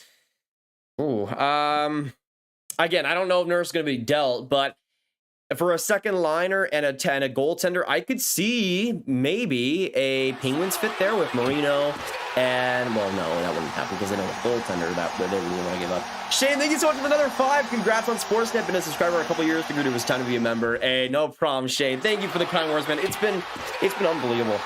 It's been unbelievable. Thank you so much. Hockey Arcade, what's going on? And Craig as well for the 2. Thank you so much, man. I'll get to that in a second, but yeah, it's been great to be a part of Sportsnet and actually have videos to make for them. It's been an honor, and I'm so happy to be a part of it. But Craig as well, again, for that second line D and a goaltender. There's so little teams out there that would be willing to give up that and have both of those options. Because again, I said Pittsburgh, but they're not going to give up Jari. So maybe like, maybe, oh, you guys know what I just thought about? Now, this might be a little bit wild. Do you guys want to know what I just thought about here? Because again, whenever I say might happen, it might happen. Do you guys want to know what I just thought about here? Because it might be a little bit too bold. Let me think about this for a second. Okay. What if we have a trade between the Montreal Canadiens and the Edmonton Oilers, where again, I don't know if the Oilers are going to trade Nurse, but if you want to go for a second defenseman and a goaltender, why not get Jeff Petrie and Jake Allen? Jake Allen has just returned. He's practiced. He's going to play. He's here. Why not go after Jeff Petrie and Jake Allen? Now, again, I don't know about the Darnell Nurse side of things, but the Habs might be one of the few teams to actually do that. So we'll see. That's just like the kind of fit that I just came up with in my head, and it's probably never going to happen. But even if it's not Darnell Nurse, I think one of those two guys could fit in Edmonton, especially Jake Allen, who I think would be very interesting with the Oilers. Now that I think about it, now his cap hit might kill that a little bit. Let me just remember what he's at. Where is he? Jake Allen makes 2.8. So maybe actually that's maybe not a huge deal breaker. And he also is locked up for this year and next. So maybe that's more enticing for Edmonton. But yeah, that's kind of what I just thought of. Gio is out for warmups. Yeah, that's expected. We knew that Giordano was going to be a healthy scratch. I'm really interested to see what trade happens with Giordano, because it could happen tonight. Yeah, I don't see Giordano being traded to the Flames at this point.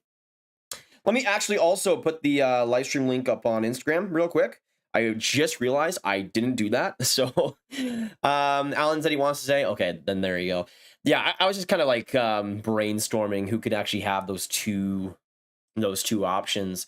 I mean, if the Oilers want to go really stupid, they could go for Tyler Myers and Yaroslav Halak if Halak wants to waive his no move clause. If they want to go crazy, maybe. All right, let me actually do this.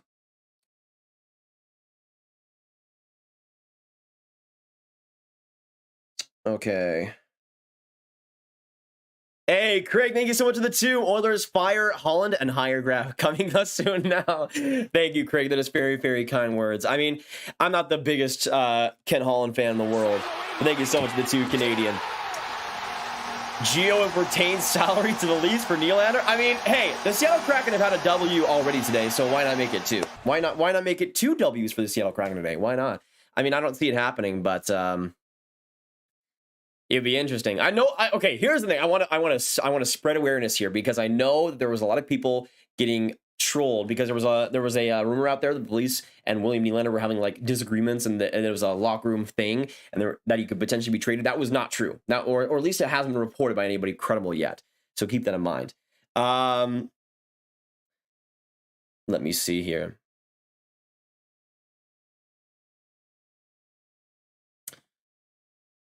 Giordano to the Rangers, imagine. I'm honestly kind of against it. I feel like for the Rangers, I'd rather have them play a little bit more safe here. I would honestly like them to weaponize their cap space and maybe be like a 3-team trade thing where they take on cap that other teams don't want to take on. I feel like they could have a lot there, honestly. Marc-Andre Fleury, we haven't heard a lot about recently, Joshy. Oh yeah, trade deadline day is going to be amazing. Join us for trade deadline live stream.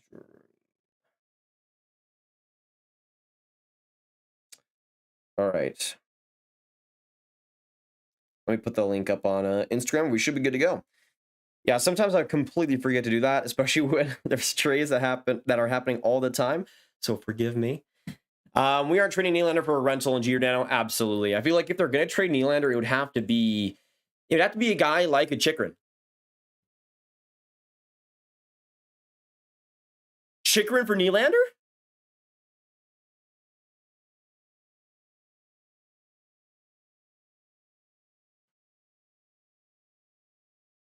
Whoa. Chychrun for Nylander. I just thought of that right now. That would be interesting. I don't know. I feel like the Leafs would probably have to give up a little bit more, like maybe Nylander in like a second round pick. But let me know, like Chychrun and Nylander for like a second. Would you take that? Or who do you think would win that trade? Because for me, I feel like I love Nylander and I also love Chychrun. I don't know. It's hard for the Leafs because that just leaves their second line way less effective. And there's some guys that could maybe be okay, but I don't know. It would really make things a lot more difficult. It would make things a lot more difficult. But I don't know. Like that it would change their defense up so much. But I'm not even sure if it would be that much better. Kaylor, what do you think? What do you think Dumba could fetch at this point? Thank you so much for the 2. Appreciate it, man. With Dumba, with Dumba, I'm not really so sure because he's in a weird spot. I know his contract is kind of in a thing of contention. So he makes $6 million for the next 2 seasons. And he's 27. He's got a modified no trade clause, 10-team no trade list. For me, I'm not really sure if Minnesota would have much of a reason to trade him. He's got 22 points in 45 games. I don't know if Minnesota's going to trade him though. That's my big thing. If he is going to be traded though, I'd probably say for Dumba just a first round pick flat, maybe a first round pick and maybe like a 4th. But besides that, probably not too much. Hey, Grab, do you think Montreal will be amazing on the next seasons? Just imagine core of Suzuki, Caulfield, Gooley, Struble, Kidney. Yeah, I feel like with Montreal, they're playing their cards very, very perfectly. I feel like that if they tank this year and take next year, they're set. I really think if they go hard in 2023 too and get a top 5 pick there, then they're looking so strong, so strong. And James coming in with a 10 Canadian. Are you kidding me, man? Thank you so much. Can we get some James hype right now? Unbelievable. Thank you, brother. Chychrun and Keller for Nylander is fair in my opinion as a Leaf. Ooh. Ooh. I don't know if I like that for the Coyotes. Thank you, though, once again, James. And Tyler Sagan, finger point to you, my man. Appreciate it. Chychrun for this year's first, Bolduc, Peronovich, oh my goodness. Perunovich, Scandella, and Kostin. I feel like you're not too far off. Maybe like another pick, maybe like a second in 2023 instead of like Scandella potentially. I feel like you could be pretty close. Now again, that Nylander and Chychrun one was just me again throwing stuff onto the wall, so don't take it too seriously. Apparently, the Canadiens want to move Dvorak before the deadline. Yeah, I've heard a couple rumors about Dvorak. Apparently, actually, we can go through some ones I was seeing earlier. Let's go from NHL Watcher here because he had a few interesting quotes from the Jeff Merrick show, I believe. Where was it? All right, so here it was Friedman earlier on Giordano and Chiarot. It's heating up on him. It's heating up on Chiarot, and teams around these players are Toronto, Carolina, Florida, St. Louis, New York Rangers. I don't think Toronto is as big into Chiarot, but they're bigger into Giordano. Also, some of those teams waiting on Hampus Lindholm too. I'm pretty sure there was something else as well. Jeff Merrick talking about Max Domi on Hockey Central. A lot of teams are said to be interested in him. Teams that are looking for some skill and also some snarl, some toughness as well. Those teams we believe include Washington, the Boston Bruins, and Colorado. Let me know in the chat where you guys think Max Domi is going to end up. We got 3 teams there in the Caps, Bruins, and Avs. Thor, thank you so much for subscribing. Merrick says to pay attention to defenseman Dean Kukan as well on Monday. That was the guy that I was predicting to get dealt a couple weeks back. Let me see. What else was there? I think that was it. Oh, there was this one. Merrick asks Friedman if Clayton Keller is a player that could be moved. Friedman answers he hasn't heard his name and says the Yotes are increasing their average ticket prices next season. You have to give him a chance to come to the games. Also, another thing about the Coyotes, they are trying to re-sign Karel Vejdema.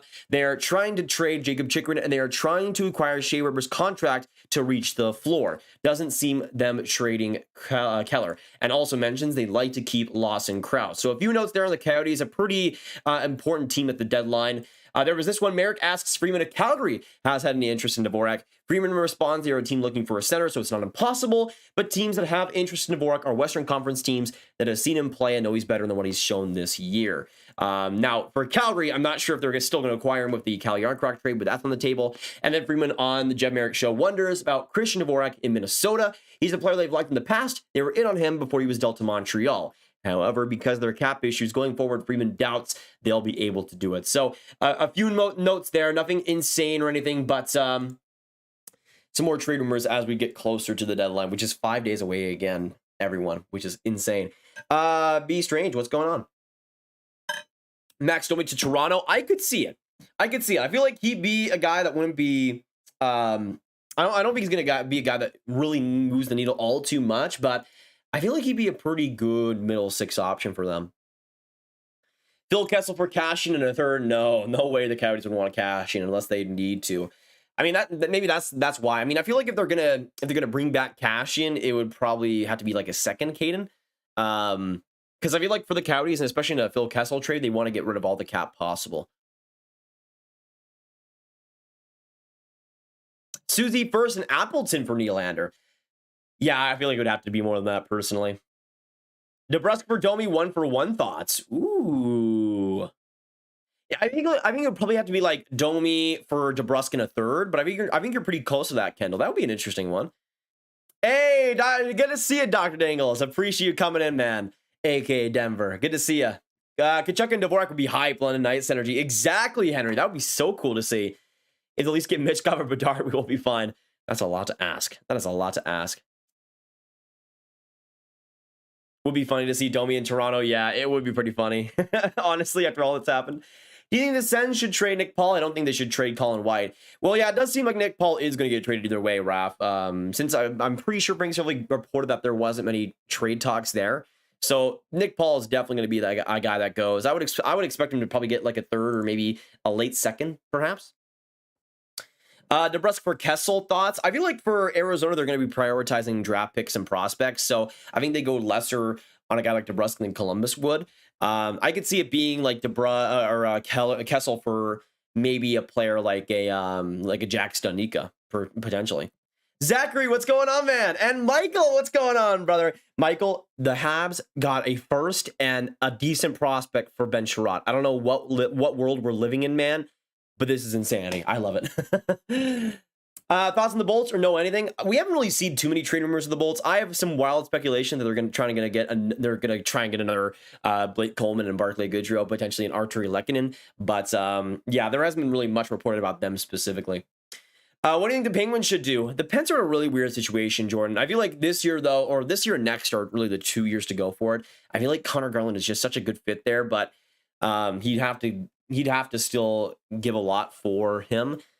which I don't know for the Penguins that they really want to give up any of their defensemen, which is the problem, especially in a trade like that. So we'll see what happens. By the way, somebody also mentioned great Flames jersey. I just got this today. Such good timing with the CALLE JARNKROK trade. Unfortunately, I don't have anybody on the back, but I was able to get this for $60, which is incredible to get the home jersey for the Flames. Actually, I don't think I've even told anybody on the channel this yet, but I was looking at getting a Flames jersey that was like this back when it wasn't the home and away, and I was almost going to spend $200 on it, thinking that it would be like this is going to be a specialty jersey. This one's going to be a pretty rare one. Then they eventually made it their home and aways just a year later or something. So glad I dodged that bullet. Dang.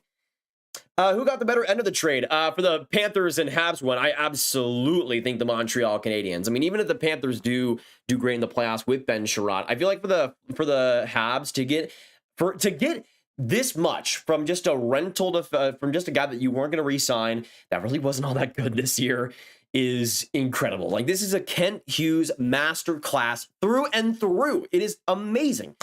I mean, to get a first-round pick in 2023 that's unprotected and get Tyson Mladenovic, we are eating. We are eating tonight. If the Stars lose tomorrow, you think Klingberg is on his way out? No, I think Jim Nill, I think he was on a Q&A or something today, and he said that John Klingberg is not going to get dealt this year, Hayden. Any Mark Scheifele rumors? We haven't heard much, Marcus. There was just a throwaway thing from, I believe, Larry Brooks, who said if the Rangers aren't going to get anybody this trade deadline, they might as well go for a Mark Scheifele in the offseason. I don't think that was him saying, oh, it's going to happen or anything like that. I think he was more so just suggesting that Mark Scheifele could be a fit. But yeah, I mean, honestly, with Mark Scheifele, he's a guy I could definitely see being dealt at the deadline. What do you think of the Habs maybe giving up one of their firsts for Pellichet? One of their firsts? I don't know about that. I mean, you mean the Calgary one? They give the Calgary one back. They give the Calgary one back to the Flames just to exchange Pellichet. I don't know for the Flames if that's worth it. I mean, maybe the Panthers. I don't know. The Panthers one for Pellichet. I mean, I like Jakob Pellichet, but in 2023 first, that's a lot. That's a lot, I feel like.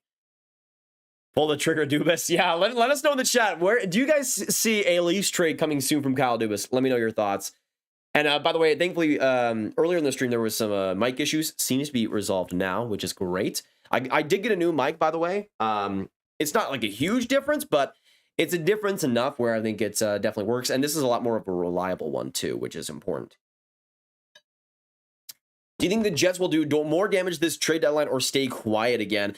I feel like they're going to be a big seller, Jonah, with Stastny and Kopp, I think, being the most realistic guys we dealt. Do you think the Canes will make any moves? Sam, they were linked to Mark Giordano just an hour ago, so we could potentially see something like that. I originally thought the Canes weren't going to do much since Frank Seravalli was talking about them not really having, or them having more of a quieter deadline, but Giordano seems to maybe be an option for them. What do you think or who do you think this Leafs team will try and get? For the Leafs, they're kind of wide open right now. I feel like Max Domi would be a pretty realistic option for them. I feel like defenseman Dean Kukan as well from the Blue Jackets is a pretty good one. Maybe it's maybe both of those guys are in one deal together. But personally, for me, I feel like it's kind of hard to gauge because I feel like goaltending might be the first thing they target, but it also might just be one they wait on. I could see them going for a couple of depth moves though, and I feel like Dean Kukan could be a pretty realistic one. What should the Caps do from living dead man? The Caps, honestly, in my opinion, should call it quits. I hate to say it, but this Caps team is just so flawed. It's kind of hard to watch. I feel like for them, if they don't do anything, they're gonna get swept in the first round. But even if they do something, like they're probably not going to get past Boston in the wild card race. Like, let's look at this right now. Let's look at this right now. I know you guys can't see it, but Boston right now is 79 points in 60 games, and the Caps have 76 in 61. The Bruins are on a hot streak right now, and I could see them passing even the Leafs potentially in the next couple of weeks. So for me, I'm not even sure if they'll get past the Bruins for that first wild card spot, and if they don't, they're facing the Canes in the first round. And even if the Capitals get Claude Giroux and Jeff Petrie and Hampus Lindholm, I still don't think they're beating the Canes.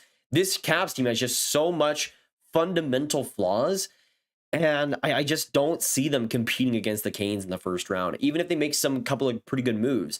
And that's kind of the worst position to be in, where you're extremely mediocre and it feels like you don't have a chance to even have playoff success. We'll see what happens, but I feel like for this Caps team, they're in a really tough spot. And I honestly, I know it's kind of sacrilegious to say and everything, but I think they should honestly think of just kind of sort of retooling and trying to get back maybe in 2024 while Ovechkin is still playing. I don't know. I think that's a wild idea, and they will absolutely not do it. But I just feel like they just have so little options right now. Top 3 in the draft 2022: Shane Wright, Matthew Savoy, and Brad Lambert. Grab, do you think Harvey Pinard could be a steal, especially from the 7th round?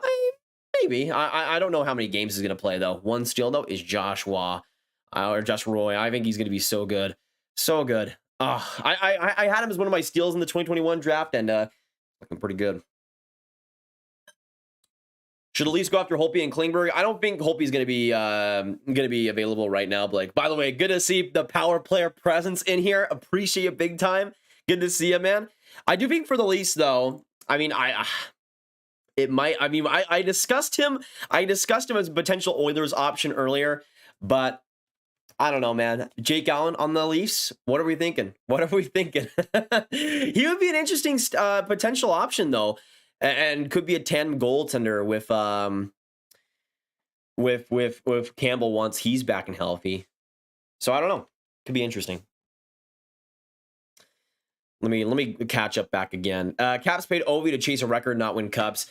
Yeah, I mean that's kind of what it feels like for right now. Like get Ovechkin in the situation to pass Gretzky and probably call it a day. Unfortunately, can the Caps get any support from Lord Grab? Please, I need it. I would love for the Capitals to be much better than they are. Absolutely, and they started off really good this season, which just is just even more sad. I'm hoping for big things in the playoffs out here, Gabe, but I don't know.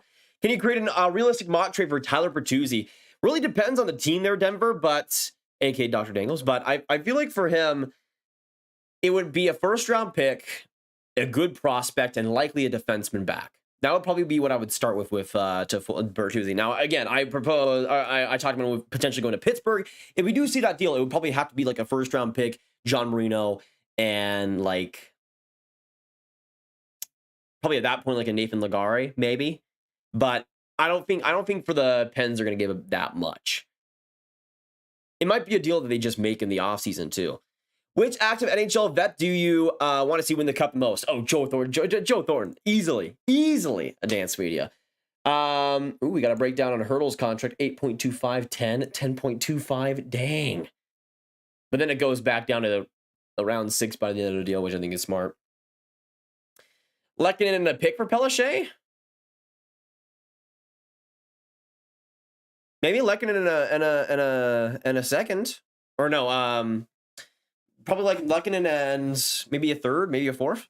Alexander, that's an interesting option though. I think that this is a power player stream now. It is Michael. We got Michael in here. We had Blake. We had Callie earlier. I think we might have had Allie. I can't remember right now, but we got Callie in here. Is Juan Jose here? I need to make sure my ego is safe. We did have Juan Jose here earlier, though. I think he just came in here once to just say that he wanted to die after the Ben Chiarot trade, or something to that effect. I don't even know. But that I think was all that we saw from Juan Jose, sadly. Michael, Avs always win. Well, how about versus the Arizona Coyotes, Callie? Huh? What do you say to that? Hey, thank you so much, Alexander, for subscribing. What do you think of Braun and Svechnikov, Evgeny fit-wise for the Oilers? Braun is definitely a good option, I think, for the Oilers, Shaden. Evgeny Svechnikov would be an interesting addition, but I feel like Justin Braun fits them very well. Does PK Subban get traded? Definitely. There's no way he doesn't. It's pretty much a sure bet at this point. Now I haven't even really thought about where PK Subban will go, because even at 50% retained, he's still around what, like 5.2 or something. So it would still be a lot. So I don't know how many teams are going to be able to actually get him. Maybe the Bruins? Imagine PK Subban on the Bruins? No. that's too much. That's too much. Maybe oh. Well, actually, let's just go back to his cap hit. So he makes what? $9 million. So at 50% retained, that's 4.5. Maybe the Blues? But they don't have the cap space. That's the thing. Like, they would probably get rid of Scandella and maybe Sundqvist, potentially. Maybe you can make that work. The Blues would be an interesting spot for Subban. As Zachary says, just subscribe. I agree. Okay, be right back. Stream Mitts and Chicks podcast. I agree on that as well, Callie. I agree on that as well. PK to the Habs. Gary, thank you so much for subbing. My love goes for you all the way. Appreciated. Appreciated. That's the rumor I heard. Subban to the Bruins. I hope not. If it does actually happen, Gary, I am going to be... I mean, I would just love the chaos. Like, at that point, I would just love to see the entire reaction to that. Because obviously we have all those classic moments of PK Subban versus the Bruins with the Montreal Canadiens. So, I mean, to see that would be very weird. Michael, I don't think Giroux has been traded yet. I can look back again. No, not yet. But we did hear confirmation that the Avs and the Panthers are likely the two teams most in on him. But again, Giroux will not be traded before his Avals game tomorrow. But once that happens, once that game does go underway, then I think the clock starts ticking. I got tricked by a fake Elliot Freeman on Twitter. Yeah, be very wary of those this time of year. They can get you very easily. I haven't really heard too much about Fleury, Mark. The last time I heard anything really was just about him wanting to go to a contender. I was shocked to see you have the Canes win in that video. It was so unlike you. Hey, I'll say, hey, grab cash and what's going on, brother? Yeah, I mean, I'm feeling the Canes this season. I don't know what it is. I just have, I went from no belief to Freddie Anderson and in just all the belief in Freddie Anderson. So we'll see how that works out. Does Kaden Guhle make the Habs roster full-time next year to replace Chiarot Weber? Let me look back up on him because I don't know. I mean, the thing is for me, I don't feel like next year's Habs team is a team you need to rush prospects for. Could he play? Possibly. I feel like I'd rather have him getting one full-time season in the AHL and then coming into the NHL at age 22. I feel like that would be the perfect progression. Or actually at age 21, since if he plays next year, he'll have the January birthday and then he can have all that. So personally for me, with Guhle, I mean, obviously if he blows the Habs away, then he could make that roster. But I just feel like for the Habs, they're not in a position where they need to rush prospects, especially a guy like Guhle who could be so pivotal to the success of the franchise going forward. I feel like he could get a few games. He could get maybe like a 7-game start in the NHL, but I would probably start him in the or maybe have him in the AHL for most of the season. But give him some time to work there. If Blake left, I'm gonna be so sad. I'm gonna be real sad. Like that's just I don't know if I can handle that. Seems like a bit of an overpay. 8.13 AAV. I don't think the AAV is an overpay. I just think the years are an overpay, especially for the Sharks. I mean, here's the thing: there are a couple of Pacific Division teams that I just don't know what they're doing. The Sharks and the Kraken. I made a video actually about, or not a video, but a tweet about this earlier. Can we just talk about? I mean, obviously that CALLE JARNKROK trade, I think it was a W for them. But can we just talk about what the Kraken are doing right now? Like, what is the plan? And like from the start, it just felt like they had no plan. It felt like they were just gonna try and be this mediocre team. Now that they've traded JARNKROK and get that type of haul for him, maybe they're gonna go full rebuild now. But I don't know. It just felt very weird. Like I felt like if they were gonna go rebuilding from the start, they might as well have used their cap space maybe a little bit more wisely to get other guys and trade them later. I don't know. They've been a weird team though for me, and the Sharks could be even more lost. Like their cap situation is awful. Let's actually just look at the Sharks cap situation now with Tomas Hertl, shall we? Because it is not pretty. It is not good. Let me see. Okay, here we go. Now I can actually minimize this a little bit. All right, so this is the cap situation for the Sharks. If you look at the top guys on forward, Logan Couture is signed until 2027. Now we have Tomas Hertl signed until the end of 2023. You got, and that's really all it for the forward group. And they're going to have to sign Timo Meier at some point. But then you go into the defense where Erik Karlsson is making 11.5 until the end of 2027. You got Brent Burns, $8 million until 2025. Marc-Edouard Vlasic at $7 million until 2026. Like, you got some insane anchors on this team. And for me personally, like, going back to even like 2 years ago when they stopped contending, my view on things was always start the rebuild. This Sharks team wasn't going to be a true contender. They started up pretty decent at the start of the year, but it always kind of felt like fool's gold to me. And I just felt like for the Sharks, even just a year ago, if you started the rebuild then, you would have been much more well off. And I know Sharks fans love Tomas Hertl, as they should. Tomas Hertl is an absolute king. But he could have been the first guy to truly start that rebuild that I think is needed in San Jose. They got some really good forward prospects, especially. I love myself some Brandon Coe and some Weisblatt, but there isn't as much. Oh, obviously William Eklund. Hey, Wiley with a 10. Good to see you again, man. Hey, man, missed these streams. Congrats on the Sportsnet job. Thank you so much, Wiley. Can we get some hype in the chat down below? Appreciate you. Congrats on the Sportsnet job. Quick question: when is the playoff starting? How is it is it determines who gets there? Thanks, man. I'm pretty sure the playoff starts at the end of April this year because it's pushed back a little bit more. And to give you a summarization of who makes it and why, if you look at the wild card race, the top 3 teams in each division make it, and there's 2 wild card teams per conference. So in the East, it would be Boston and Washington making it if the playoffs ended today, and in the West, it would be Minnesota and Vegas. Though I should probably go by points percentage. If at that point it would be Dallas and Minnesota. So those would be the 2 wildcard teams there. And again, Washington and Boston leading the way in the East. So that's how it works, Wiley. Thank you so much for the 10, though. Appreciate it big time, man. Nicholas says, do you think that you can do something about the Atlantic in the coming years aside from Boston? Every team will be great. Detroit, Ottawa, Tampa, Habs, Sabres, Panthers, and Leafs.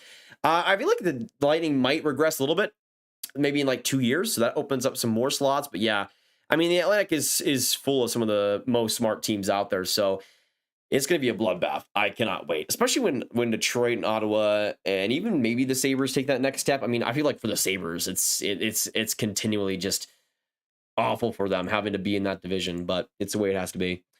Not relevant to this deadline, but do you think someone will try to sign Antti Raanta this offseason since he's played extremely well for a backup? Absolutely. I mean, I'm really interested to see what he gets next because this deal was definitely kind of like Freddie Anderson's a prove-it deal per se. But I feel like with Raanta, he could be an interesting one. Wasn't he also signed to a multi-year deal, though? Or am I not remembering things correctly? Yeah, so he's signed for 2 years. So after 2023, I think he's probably going to be let go. Because they got Pyotr Kochetkov in the system if you're Carolina, who will probably be able to step into that role pretty soon. So yeah, I would say Raanta's probably on the outside looking in at that point. Oh, man. Crazy day. Denver, what's going on still? How's it been? It's been very good. Rob, what's going on, brother? Good to see ya. Yes, we are live. Grab, have you ever played hockey before? Not ice hockey, like officially, but I have played a lot of street hockey, a lot of road hockey, with roller skates as well. Should Nashville go all in this year with the age of their core? Maybe, Matthew. I mean, they're in a weird spot where they're kind of a transitional team. By the way, can I tell you about something? I know that Kelly's going to be in this chat bullying me about this, but I need to talk and speak my truth right now, okay? For everybody that says that Cale Makar is your Norris winner and even in Hart conversations, I want to ask why. Because I know a lot of people that are saying Cale Makar from the Norris are saying he puts up points. But let me just show you. Let's go to stats and let's sort by defenseman, okay? Let me just do this for a second. Let me just try and enlighten you guys a little bit. So let's look at NHL stats and let's sort by defenseman. What? Somebody above Cale Makar? But I thought Cale Makar was having a Bobby Orr season. He's putting up all these record number points. What? Somebody above Cale Makar? And you look at the points per game as well. I mean, Ryan Ellis does not count here, but Roman Josi is also above Cale Makar in that race. 1.19 points per game, while Cale Makar is at 1.16. And you want to know what Roman Josi doesn't have? Nathan MacKinnon, Nazem Kadri having a career season like he is, and other players. I know that with Nashville, that's Johansson and Duchesne are two guys having a couple great seasons, but I think a lot of those point numbers for those guys have been because of Roman Josi. Now, personally for me, this isn't me saying that Roman Josi deserves a Norris. I think he should be in the conversation. But this is what I'm saying. A lot of people, so many people, sort by points to decide their Norris winner these days. And it doesn't make any sense to me because I feel like both of these guys aren't as great defensively as Victor Hedman has been. Now, that Connor McDavid play a couple days back was not his greatest. But I just feel like so many people throughout this year are like, oh, Cale Makar scores goals. Oh, Cale Makar has points. He should win the Norris because of that. Yet, here's Roman Josi doing better with less.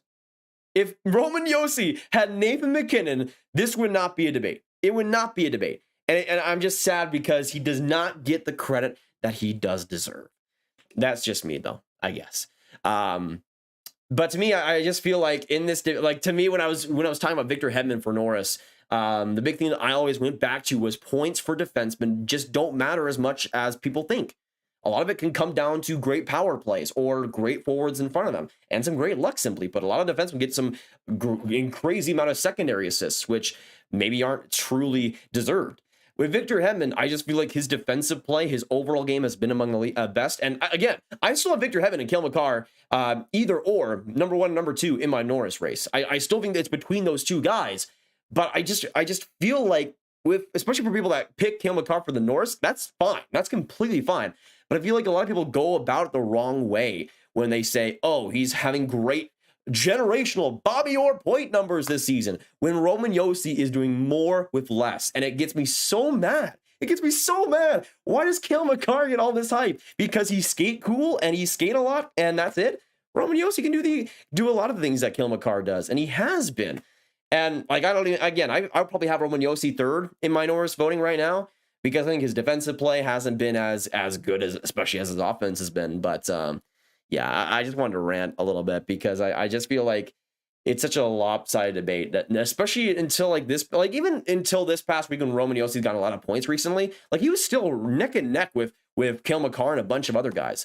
But it's just sad because Roman Josi is not like, I remember there was a poll by the NHL recently. Let me actually go to this. Let me go to this and show you exactly what I'm talking about here. It was a post earlier, I believe, by the NHL, and it was votes from across all these different writers and everything. It was earlier today, if I can find it. But that voting by writers said that Cale Makar was like, yeah, here it was. So look at it. Look at this. Look at this. Actually, let me slide this a little bit. Let me slide this a little bit. So this was the trophy tracker by the NHL. 15 NHL.com writers cast their vote. A 21-point difference? And comparing Cale Makar to Roman Josi, a 35-point difference? Like, it doesn't make any sense to me. It doesn't make any sense to me, especially when it comes to Victor Hedman. Like, and it's so sad because I'm willing to bet that so many of these writers had like Victor Hedman for the Norris last year, when he did not deserve it. Victor Hedman was not nearly as good as people thought last year. And it's actually really cryptic because with Victor Hedman, he was putting up amazing point numbers last year. But the defensive play and the consistency wasn't there compared to prior years in Hedman's career. But a lot of people were giving Victor Hedman the Norris because of his great and career high point totals. But now that he's better defensively, sometimes even better, even strength-wise, he's getting less votes and less attention, and Cale Makar is now getting these opportunities. It just shows that, especially early in the season, goal-wise, point-wise, some of these people just don't watch hockey as much as they should. Blake, what the heck? Blake with the membership. Thank you so much, brother. Absolutely appreciate you. Can we get some Blake hype in the chat down below? Love you, man.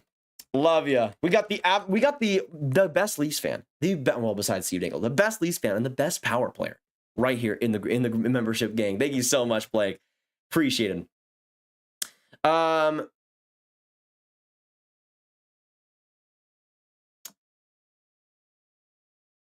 Jason, I mean, the thing is, I don't care. Like, I'm trying to make the point here that for me, points shouldn't be the be-all end-all for Norris Trophy.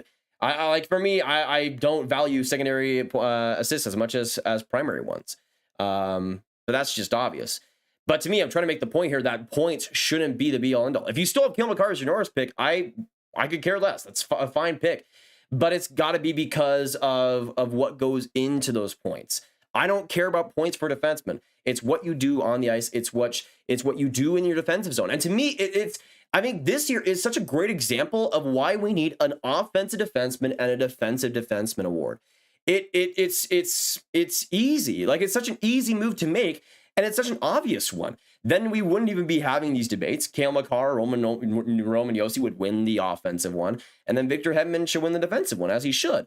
But to me, when I look at best defenseman, I lean towards the guy providing amazing offense and league-leading defensive categories. And with me, for Victor Hedman, that's what he's brought.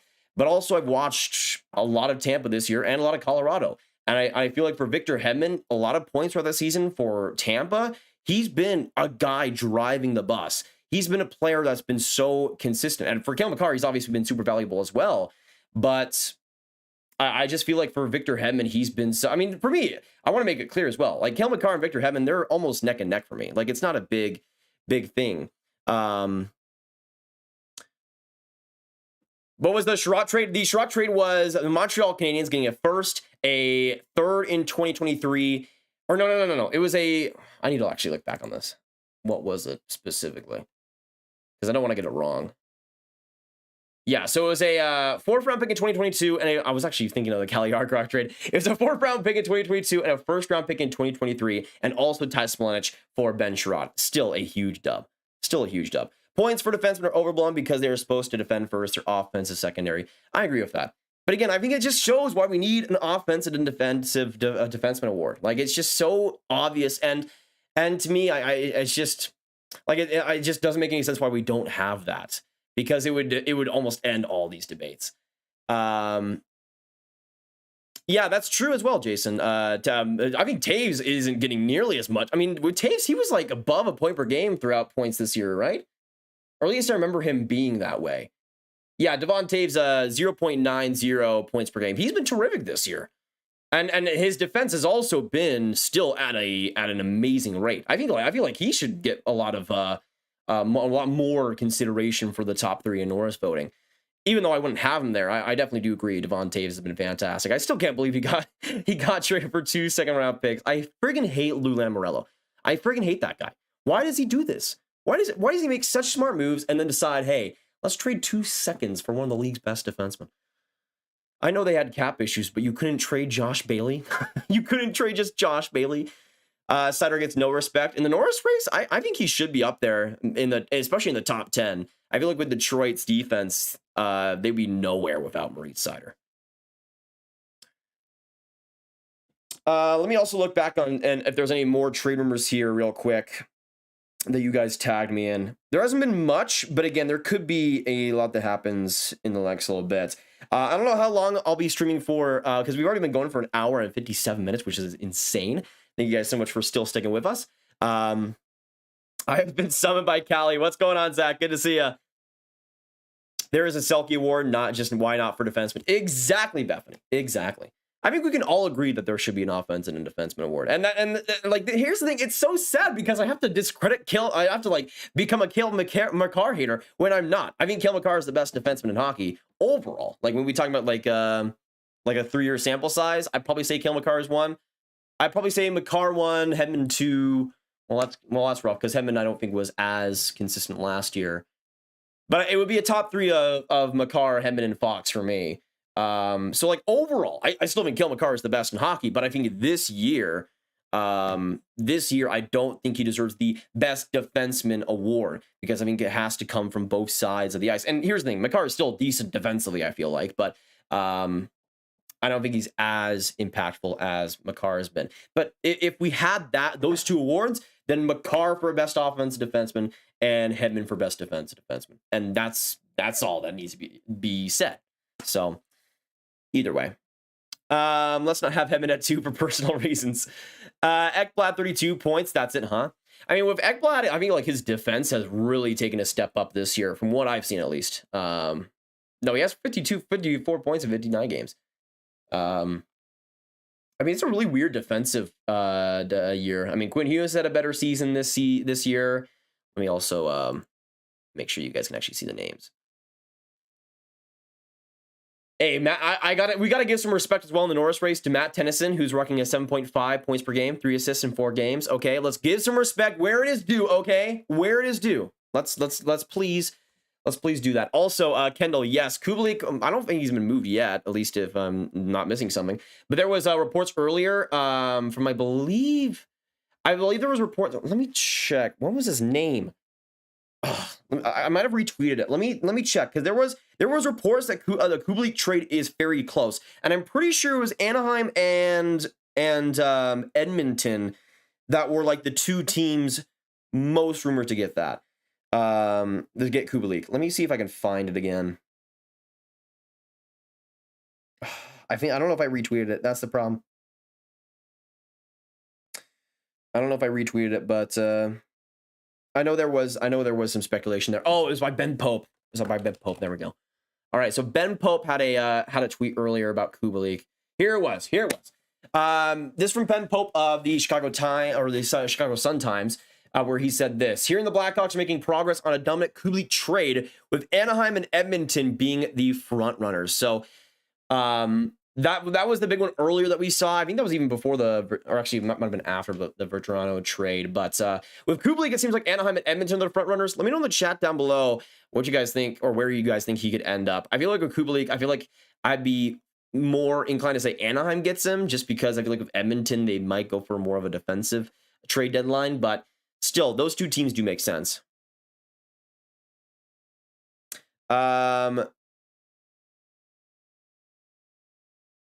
would Ryan Strome and Georgiev get for the Rangers? I mean, at this point, getting anything for Georgiev would be good enough. I feel like for the Rangers, they'd have to get a second line center back. But I think just for those 2 guys, in terms of pure value, probably like a first and a third, maybe. But most of that is for Strome. Thoughts on plus minus versus goals for expected? Let's just say I'm a nerd on that one. Habs win this one huge. Just looked up Tyson Mlenich. Many expected Mlenich to go in the first round of 2020. Yeah, I mean, I wasn't on that train entirely, Albert, but I think his strengths are going to really fit in well with the Montreal system. He's a good goal scorer, gets in front of the net exceptionally efficiently. He's a player that I think will be an NHL player, probably be more of a third line scoring winger. I kind of see like Brett Connolly a little bit in him, like maybe a little bit better, maybe more of a consistent Brett Connolly, but like a player that can be on that middle 6, can score goals at an efficient rate. He's not a great skater, but if you put him with a centerman that can drive play, I feel like he could be, or maybe even or if he does play center, you could put him with a winger and he could drive play there. I feel like there's options, and I feel like he'll be an NHL player for them. But the first round pick obviously is the most important thing. Is that a Flames jersey? Yes, it is. Old Tricks. I got this one today, $60. It's amazing, and I love it. It's my first Flames jersey, and I'm surprised I haven't gotten one yet, but I knew once these jerseys were revealed that I would want to get one eventually, and yeah. So if you guys haven't seen already, I know that this camera is kind of blocking it, but I've changed the setup a lot. So I have these rods up on the top with jersey racks. So basically what I can do is I can have hats and jerseys hanging up in the background, and it looks a lot better in the videos. But it's a lot more of a simplified look, but it's a lot more of an emphasis on jerseys and other things. So I wanted to get some jerseys to complement that and hopefully get a jersey for every team. I'm almost there. I think I'm missing Chicago. I think I'm missing Chicago, maybe because I have a Leafs jersey coming. I think that might be it, actually. Chicago, I know, is the one team that I'm missing. The Canes are one team I'm missing, so that's probably maybe 2. But it's shrinking by the day. Callie, can you plug the podcast? Absolutely. Listen to the Mitts and Chicks podcast hosted by yours truly, Callie, Mick, Ali Schreibman, and Madeline. Make sure you go listen on Spotify, subscribe, and listen where you're going to get your podcast. Sabertooth, thanks so much for coming in. Just popping in to say hi. Things are going to get crazy soon with the deadline ramping up. Almost can't wait. The same way as well for me, Sabertooth. By the way, somebody was actually asking earlier about my Twitter. If you haven't followed it already, make sure you do so. Might be a little bit biased, but I think there's some good content there. And I just want to peep as well. I want to peep up a fact that that we called it, man. We called it. This was at 2:58 p.m. Trades in the past 3 days. The Canadiens 0. The NHL trade deadline is 5 days away. And I also want to point out the fact. Okay, this was earlier. I think. Where was it? Oh gosh. All right, here was the tweet. The last time I made chicken nuggets for my brother, the Josh Manson trade happened 10 minutes later. Chicken nuggets have now been made. And that was true. At 5:12, chicken nuggets were made, okay? And then instantly after that, or not instantly, but a couple hours after that, at 6:59 p.m., not even 2 hours later, the Ben Chiarot trade happened. It happened, and it was beautiful. Also, Zach, stop texting me. What the heck? I got a random text from this random guy named Zach K. Does anybody know this guy? Who is it? Who are you? Who are you, Zach? What is happening? Who is this? I'm kidding. I have an essay to write, so I'm just gonna to defend Makar and then leave. Oh, that's an L, Zach. Sorry. That's an L. You can't defend Makar. You can't defend the best defenseman in hockey. Stop that. Hey, Grad, do you think Jake Onger is the most underrated goalie in the entire league? I mean, I think he's up there, sister. I think having that, it's so sad, man, because his save percentage has not been good over the past couple weeks, but he's still a GOAT and he's still a king. Had a couple of really good saves versus the Leafs. He has honestly carried the Stars throughout some of this year. Tell me that Ben Chiarot won't be a bust for Florida. I think in the playoffs, Eddie, he's going to be really valuable. I still don't love that return, even if he is, though. That's my big thing. Like, I feel like he's going to play well in Florida, and I feel like he actually fits what the Panthers needed on that defense. Some more physicality, some more defensive acumen, I guess. But I just feel like that return, a first rounder and a prospect and a fourth. Like, it's just a lot. It's just a lot for me. The Makar army builds back stronger. As a Leafs fan, we don't need a rental, and if we did, I want a right side defenseman. Would it be the Bobby Orr trophy? I think it should, Felipe. I mean, if it's let's just call it like a Bobby Orr. Let's go with like the Bobby Orr trophy and the Nicholas Hjalmarsson trophy. I feel like that would work out pretty well, right? Let me catch up, by the way. Chychrun for Hearts. I got exposed on stream. This is so awkward. Sorry, Zach. It's the way it had to be. Just want to say keep up the great work, and you're such an inspirational figure, and I think you have done a lot of great ideas and a lot of great videos. I would donate, but I'm currently without a job. No problem, Toxic. I just love you being here, man.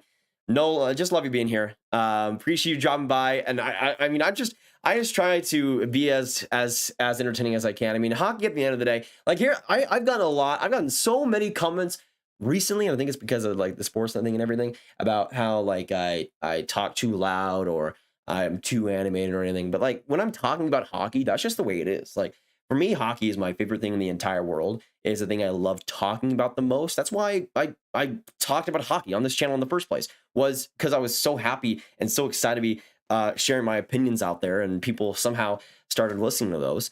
But it's just one of those things where it's like when I'm talking about hockey, like that's some of the best parts of my day. And like for me personally, like that's why I'm so excited. Like for me, one thing that I don't really like too much is when people that are not broadcasters, but like people within hockey that talk about it and they just don't look excited. They look like they hate being there. And for me personally, like whenever I'm talking hockey, like there's no place I'd rather be. Like that's just maybe it's something that people are conditioned with, that they expect people that talk about hockey to hate it, but I don't hate it. I love it a lot and I like talking about it. So that's just kind of how it's been. It's a real simple thing, but that's the way I like doing things. And it's I mean, that's the thing. Like, I don't know if I'd be uploading as much as I am now if obviously you guys weren't here, but I'd still be talking about hockey as much as possible, like especially trades and trade rumors and rankings and all that. Like that's the thing like I love about sports and hockey especially. Raquel for Kubalik 1-for-1. I mean, I don't think the Blackhawks are going to want a rental at all, so I'm probably not Larkin, probably not. Rumor about the Pens getting Garland for Pettersson in a second. Any truth? I'd probably say the Canucks will get more than that. Probably Pettersson, maybe a second and another prospect for the Pens. But I think that's pretty close to what he'd be able to get. Can you make a tweet about the Red Wings tomorrow? I want to trade Adam. Honestly, maybe. Typing you in a tweet. Checking. Okay, Marcus. I see you. I see you.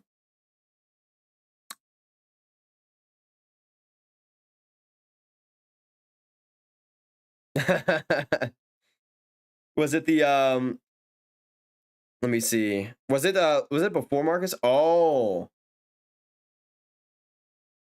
interesting. Interesting. Let me go to this tweet that Marcus sent me. By the way, yes, absolutely.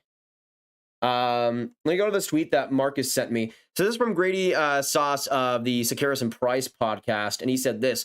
Travis Hamonic is a player the Canucks can move while still staying competitive. Pullman or Burrows can replace him. And interesting to hear Hamonic's name in rumors after Tyler Myers' name was brought up. Potential targets for Rutherford to free up salary. I mean, that's the thing for me. That's the thing for me that I initially, like, I remember when the Canucks were rumored to get rid of cap space and want to make all these moves like a month back. And I was like, if they can get rid of Tyler Myers, that's the guy I would trade instead of Connor Garland. And I remember, okay, I want to rant for another minute here. I remember when that Tyler Myers move was made, that whole setting was made, and I railed on it. Maybe a little bit too hard, but I was so against it. I said it was awful contract. Myers is going to be horrible in this position. And at some points, he's been decent for the Canucks. But I just want to say, I said at the beginning, the contract was horrible for Vancouver. And now it looks like they might not be able to move him unless they retain some salary. So I don't want to say I'm right, but in that situation, it feels like for Vancouver, that would be the guy I would move. If you can move him, even if you have to retain maybe $1 million, that would be the guy I move. I mean, I'm pretty sure he makes $6 million for this year and next, if I remember correctly. But that's a player I was never really a big fan of. 3 years. 3 years for Tyler. 3 years for Tyler.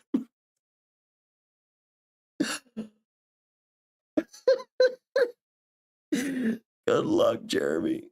Good luck, Jeremy. Oh, no way. I thought it was 2 years left, and he has a no trade clause. It is only a 10 team, but still, it's not exactly what you want to see. Not exactly what you want to see. Oh, man, I needed a good laugh. I needed a good laugh on that one. Yeah. 6. I can't.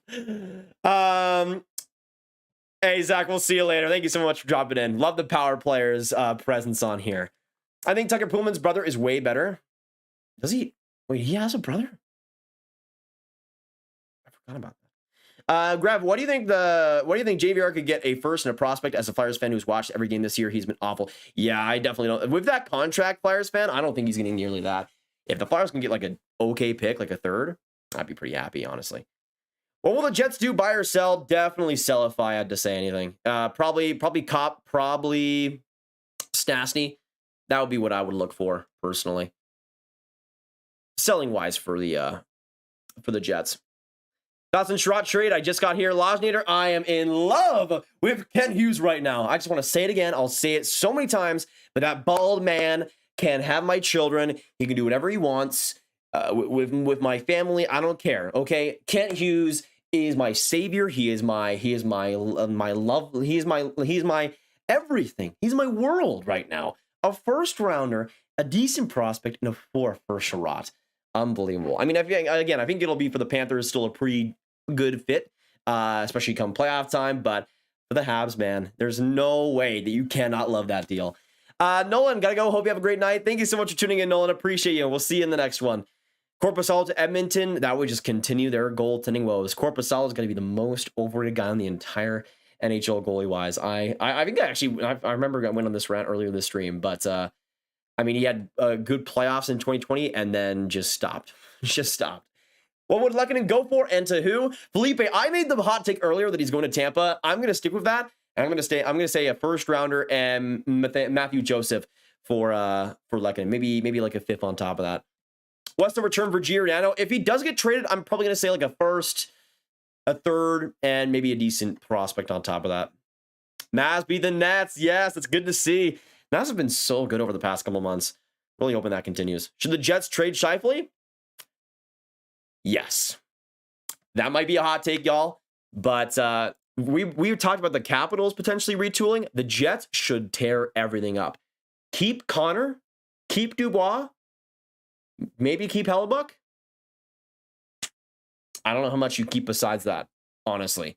I feel like for the Jets, they have such good potential to tear it down. One thing that I have said a lot about this Jets team over the years that kind of continues to be proven right is that this Jets locker room, this Jets team just feels so, I don't want to overuse the word toxic, but remember when Patrick Laine had all those things about coming out about him not working well with Mark Scheifele and Blake Wheeler in the room and all the blame being on him being immature? I'm pretty sure there was a ref that came out on Twitter. I think it might have been, was it Tim Peel? Was it Tim Peel that said this? Didier, thank you so much for subscribing. I can't remember which ref said this, but there was a ref on Twitter that called out Mark Scheifele for being extremely immature and always treating the refs horribly. Which, I mean, treating the refs horribly, that's one thing, but saying that he's immature and all these things, that's a pretty, I don't want to say it completely, but danging, if you know what I mean, statement. So, I mean, that's not really too much of a surprise. There's been a lot of stuff around Blake Wheeler, a lot of stuff around Mark Scheifele. To me, I think those two guys just aren't leaders. And you look at the pedigree of the playoffs and the teams that they've led. Besides that Western Conference final in 2018, where has the success been under these two guys? Where has the consistency been? Where has all these things that they should have brought been with Winnipeg? To me, there hasn't been much. And to me, it comes back to Blake Wheeler and Mark Scheifele at the top. I think those two guys kind of have to be dealt. It was Peel. Okay, let me search that up then. Tim Peel, Scheifele, because there was something. I know there was something. Yeah, look at this. So this coming from Tim Peel. Zero respect for Scheifele. What he did to Jake Evans last year was brutal. He has never had any respect for the officials either. Way to go, Chris Weidman. Much respect to you. And Tim Peel has reffed a lot of games in the National Hockey League. So him saying that is extremely rough. And I'm going to take Tim Peel by his word there. It just doesn't feel like Scheifele is a leader. It doesn't feel like Blake Wheeler is a leader that he should be either. And I just don't feel like there's, I hate to also overuse this word, but I don't like the vibes with this Winnipeg team. I know it's cringy to say, but it's just the feeling of this Winnipeg team. It radiates just toxicity. And I feel like just a clean, fresh start is maybe the best way they can go about things. Thoughts on Timo Meier? Very good at hockey. That's all I got. That's all I got to say. That's all I got to say. Hey, Michael, we'll see you later. Thank you so much for coming in. What's your bracket grab? Cameron, I made a bracket with on the Sportsnet YouTube channel a couple days back. Search up Gravite playoff predictions, and you'll be right there. You can watch that after this stream. Got in, but after Vatrano pickup, you think the New York Rangers will make a bigger splash before the deadline? They definitely could claim. The Rangers are a weird one for me. Like, I don't have an exact feeling for them. I feel like they could do a couple more things, but also I could see them also not blowing it up, but going for a couple bigger pieces. Giordano was linked to the Rangers as early as tonight, so that could be one. For me personally, though, if the Rangers are going to add anybody, I feel like it should be a guy with term on that 4 group. I would love Connor Garland. I would love Brock Besser. Those are two guys I think would be so good on that Rangers team. But even other guys, I mean, I would kind of like to see Christian Dvorak maybe, if it doesn't cost too much. Oh, my March Madness, I barely pay attention to college sports, let alone, I barely pay attention to college sports outside of hocky. Let alone I mean, I'm a very bad person down here in Texas because I barely pay attention to college football, so I have a lot less to talk about with some of my boys. But for me personally, go team this March. That's the power players. Wait, what's going on? We want you to guest with Juan Jose sometime and roast us. Please make that happen. Most underrated NHL player for me, it's just for Brad. I mean, if we're looking at underrated players, let's look at points per game in the NHL this year, and look at Brad. Let me do this real quick. Let me shimmy this back over again. Let's look at points this season. Our points per game this season. Where is Jesper Bratt? Because I'm pretty sure he was up there. Yeah, 43rd in the entire NHL, 102 points per game. Nick Schmaltz as well, up there with a pretty decent mark. I'm pretty sure he was higher at some point. But look at this. Jesper Bratt has 56 points in 55 games on the Devils, which is a pretty miraculous feat. Also, what Nick Schmaltz is doing is incredible. Andre Tourigny is doing some great things there.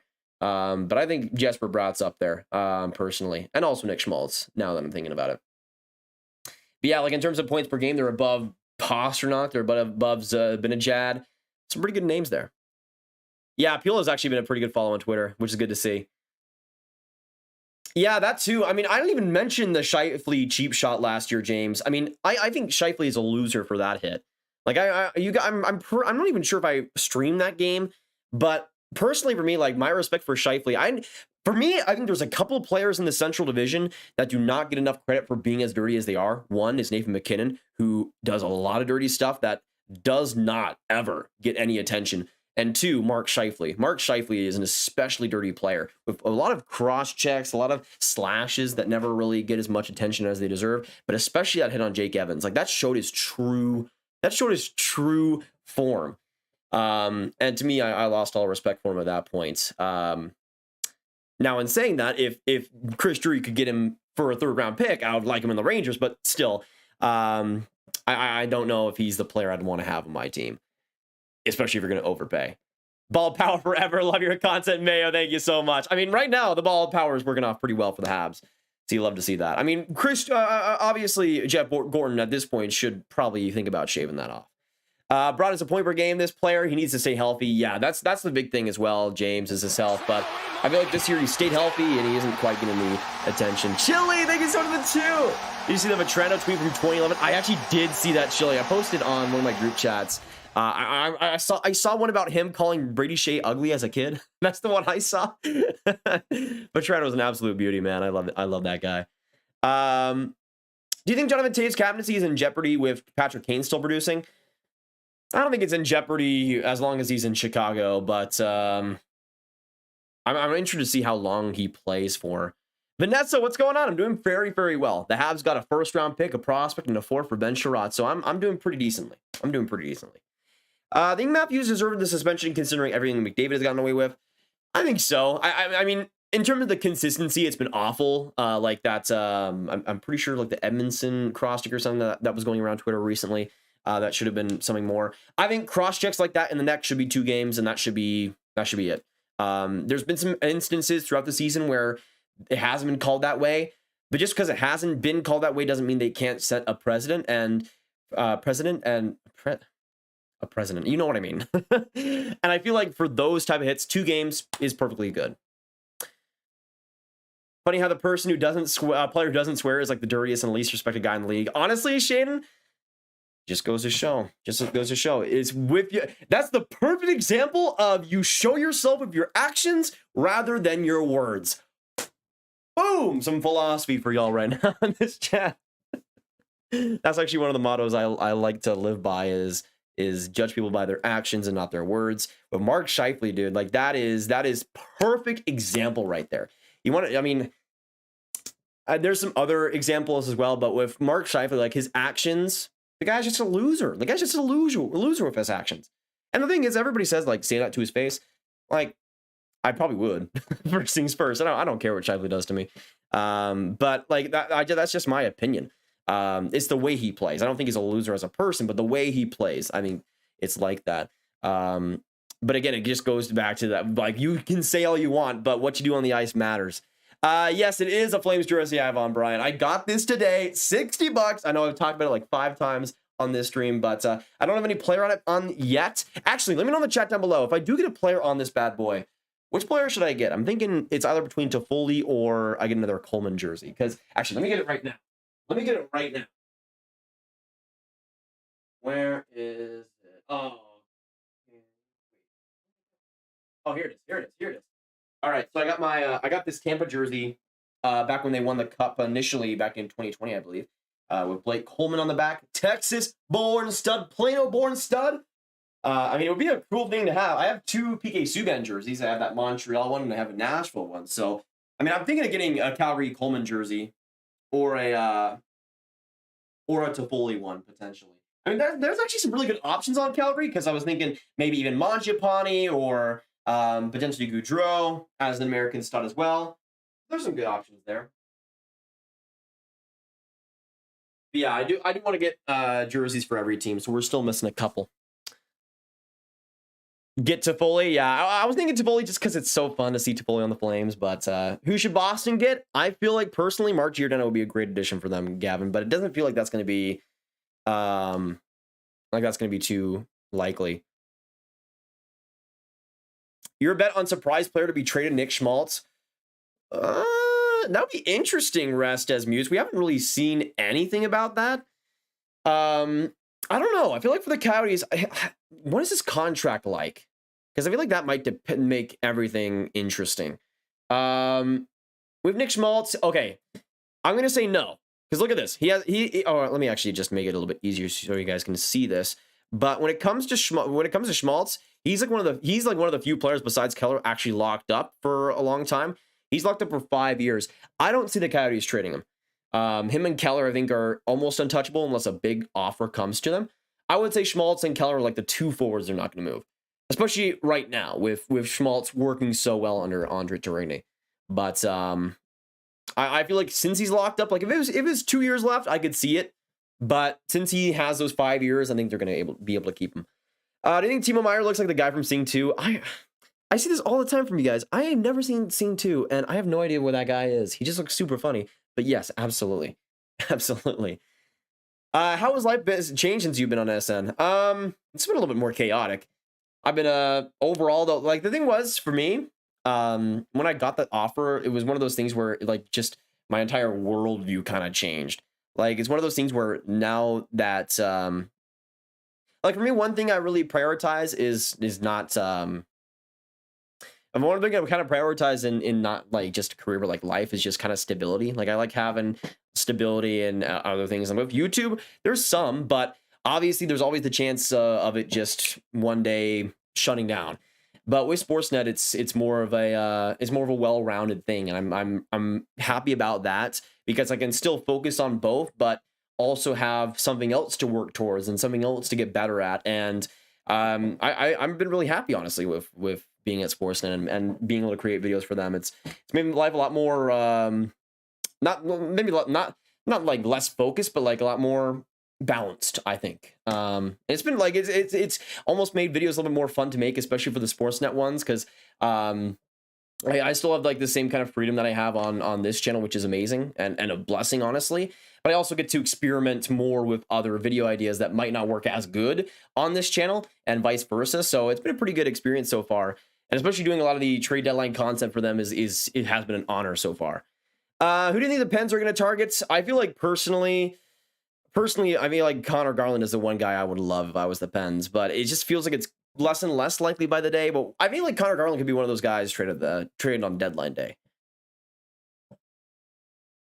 If Boston doesn't get Kessel or Lindholm, then I'm not a Bruins fan anymore. I mean, Lindholm would be a very good addition, I feel like. Especially if they can sign him long-term, that would actually be a very good defensive addition, I feel like. Your audio sounds really good. Thank you, Rob. I did get a new mic now that you mentioned it. I think I revealed this earlier, but it is a different mic. I tested out some settings. For some reason, I don't think I'm able to like play music in the background while this is happening because it gets kind of muddied up a little bit. But yeah, it is what it is. It is better, though, thankfully. Hey, Greg, do you remember... What the heck? No, absolutely not. This portion of the video brought to you by Sportsnet. Absolutely, Loose Nation. Absolutely.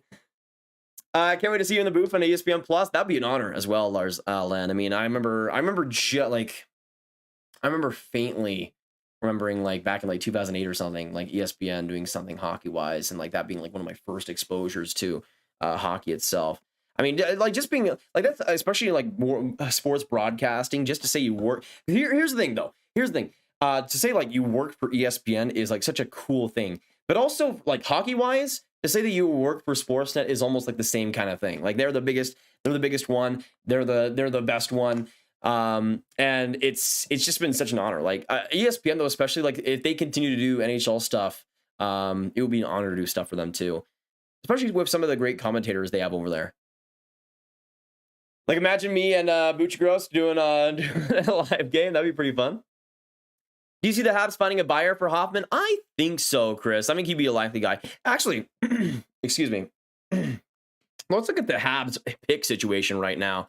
By the way, we are 10 likes away from 350 likes, so make sure you hit that like button if you haven't already. We still got 300 amazing people in here. Thank you guys so much for hopping in. But for the Habs, this year they have 2 first-round picks, second-round pick, 3 third-rounders, 3 fourths, a fifth, sixth, and 2 sevenths. Next year they have 2 firsts and they have 2 fifths. Overall, I could see the Habs ending up with 2 more first-round picks in 2022. Easily. I mean, with the Arturi Lehkonen deal potentially happening and a Jeff Petrie deal potentially happening. I mean, for me, I felt like for the Habs, it would be very interesting if they got like 7 first-round picks or something in 2022. But it seems like they're balancing both 2022 and 2023, which I think is a smart move for them. In the end, though, they're going to have so many. I feel like they have the potential to have so many first-round picks in these next couple of drafts. But also, it's weird to have Montreal not really having many second-round picks because they definitely prioritized that over the past couple of years. If Jets trade Scheifele, then the return is going to be Arizona first-round pick and Keller. Scheifele to the Yotes. That would be weird. Do you think it's still possible for the Pens to get Besser? I think so, Ethan. I think it would work pretty interestingly. I think it just comes down to what Pittsburgh's going to give up. If they're going to give up John Marino, then I think the deal might have already happened already. What do you think about Holtby and Klingberg to Toronto? I feel like, Holtby's probably not going to be on the board. Klingberg, maybe, but I feel like for the Stars, are going to probably be one of the bigger keepers, let's say, of the deadline. It doesn't feel like they're going to be a team that's super, that's going to sell all that much. Do you see the Jets locking up Pierre-Luc Dubois? Absolutely. I feel like he's one of the guys I would definitely keep. Actually, that's interesting. I haven't even looked up. I haven't looked up Dubois' card in a while. By the way, yeah, I do have a JFresh subscription. I know. But it's just fun to look around and get some more context from a couple of guys. From what I have seen, I think Dubois has played pretty well this season. And yeah, he's played at a pretty good rate this year, bouncing back a little bit from the statistics side of things, driving play pretty well. That matches the eye test, I think. I don't think he's been amazing, but I think he's been pretty good overall, and that does check out. A good thing as well with Dubois is he's playing against amazing competition and still coming out of the same way pretty well. So. And he's going to be a guy that's off his contract this year. Is he an RFA? I'm pretty sure he is. Yeah, so he's an RFA. He's still 23 years old. I mean, this year, I feel like he's the guy that if I'm Winnipeg, I keep long-term. 48 points in 60 games, not too bad. Do you see the Red Wings trading Leddy? I definitely think so. I think he's definitely going to be the guy, one of the veterans dealt. Not...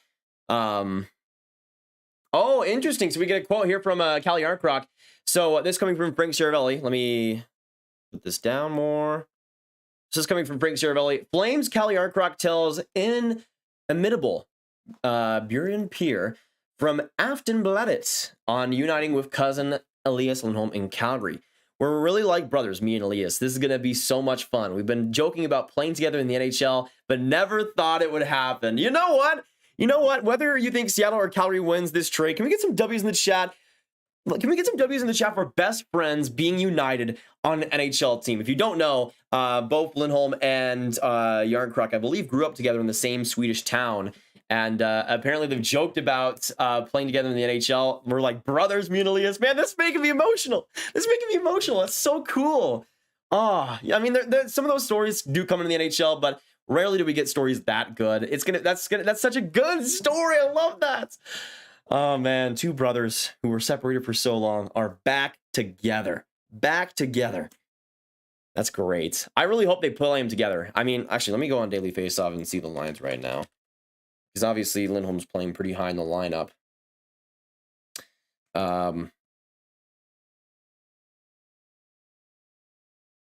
Let's see. I mean, it would be kind of weird to see JARNKROK replace Tkachuk or Giroux, but maybe they play him on the same power play potentially. I don't know. Either way, having them on the same team, that's going to be such a cool experience for both of them. I'm so happy for them both. Swedish Mafia in Calgary is taking another blood tonight. Absolutely, Phil. As they should. Letting out to the Bruins incoming. I don't don't know if I would want Letty on the Bruins. I mean, maybe I would, maybe not like a huge role. So when you're going to debate Stephen A. Smith on First Take about the NHL, would gladly do that. I would gladly do that. I'll debate anybody. One thing I think I'd love to do is kind of do like a Stephen A. Smith First Take style show where you just have debates all the time, and it's just a way, like, not as crazy as Stephen A., because I think some of his takes are kind of wild, kind of not great, but in the same sort of style where you just have two people talking about hockey and debating things. And I feel like that's what's kind of missing a lot throughout, and it's getting a lot better recently, but I feel like people just debating stuff is something that just doesn't really happen in hockey media all that much. And I feel like it needs to happen more. Like, you have Stephen A. Smith and unfortunately not anymore, Max Kellerman, like debating like top 10 players all the time and all this different stuff. And I think it adds a lot more entertainment to hockey, and I would love to be part of that. And I feel like I fit right home and feel right at home in something like that. I mean, if I was, let's just say like me and Steve Dangle debating, having like our own show and debating and doing like debates and stuff like that. I feel like that'd be so fun. What's the score in Calgary? I think it was 0-0 last time I checked. Let me see. 2-1 Flames against the Devils, with Brett Ritchie and Mangiapane getting the goals. Interesting. Toffoli, secondary assist. Let's go. Love to see that. All right, let me see if there's anything else. Nothing yet. Yeah, so I'm probably going to be streaming for about maybe 20 more minutes, maybe 15 more minutes. We're at 2:35 right now on the hour mark, so we've been going for a long time.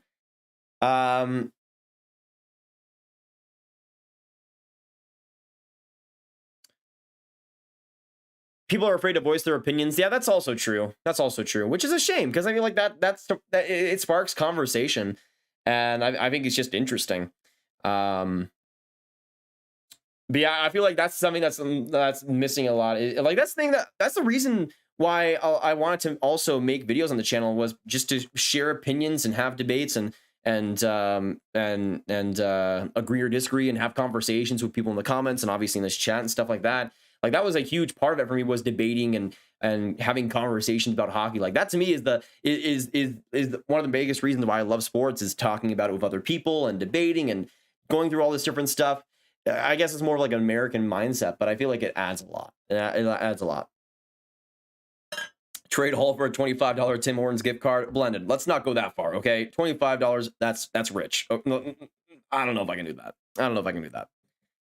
30 goals for Mangiapane. Nice, Jeremiah. I'm going to log off. Look forward to more streams throughout the year. Thank you, Kashi. Appreciate it. Good to see you. Appreciate it. Good to see you in the chat down below, brother. And hopefully we'll see the Canes make some pretty good trade deadline moves. Leafs need a right-handed D. What's your reaction if Leafs get Tyler Myers and Yaroslav Halak? Yikes. If the Leafs get Tyler Myers, they are getting whooped in the first round. Well, they probably were already, but that's just going to be an even quicker death. If you thought that Alex Galchenyuk made some gaffes in last year's playoffs, whoo, baby, do I have some news for you. If Tyler Myers goes to the Leafs, I can just imagine Tyler Myers in a Game 7 situation and just how much he would flail out there. It would be so hilarious. I mean, man, I love to see Tyler Myers in Game 7 against the Tampa Bay Lightning. Oh my goodness, that's just torture on TV. Oh, I don't know if I'd like that, actually, honestly. Any good college free agents out there? I like seeing college players get signed and make an impact late in the season. I have, in terms of a couple guys, I'm trying to remember back on specifics. I know there was one recently signed by the Bruins that was on USA's Olympic roster that I thought was a pretty good addition. Gonna keep mentioning Tyler Myers on the stream until Grab himself freezes. That's a pretty good bet, Marcus. That's a pretty good bet.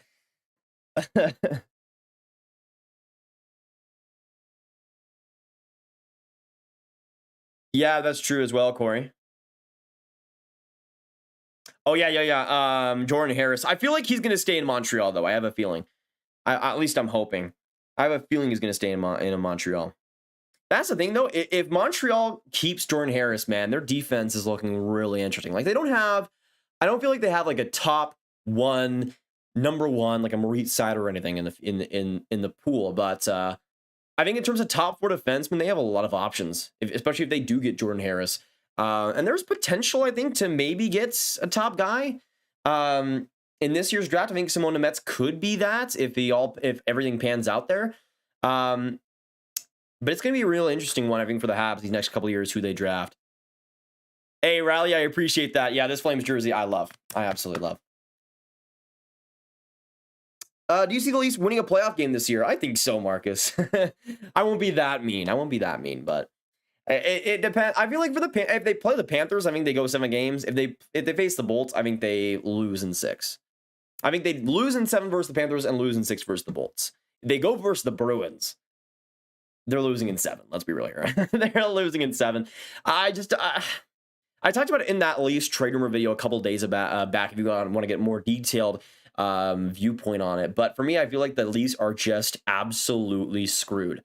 Like, they aren't elite enough, in my opinion, to beat any of the other 3 amazing teams in the Atlantic. But I also think they're not bad enough to be this awful team and miss the playoffs and everything. They're right in the middle, especially in an amazing top-end Atlantic division. But the problem is they've set themselves up for failure, because going into this season, it was confirmed by Kyle Dubas and everybody that if they lost in the first round, major changes would be coming. But the thing for me is they're going to lose in the first round. At this rate, they're going to lose in the first round, especially with how bad their goaltending situation has been. I know Chychrun has been great, but that's probably not going to continue unless he's Jordan Binnington 2.0. I just feel like there's too many holes in this Leafs team, and it's almost like they're putting the team out there knowing they're not good enough and blaming the team when they're not good enough. Like, I think there's been some good moves made by Kyle Dubas, but at the same time, is this roster better than Florida? No. Is this roster better than Tampa? No. And to me, you're just setting yourself up for failure. If you're not better than those teams, you're not beating them, especially in a first round. And I don't know. I just have mixed feelings on Toronto, because personally, I don't even know if they should blow it up after this year, because I think they could be much better.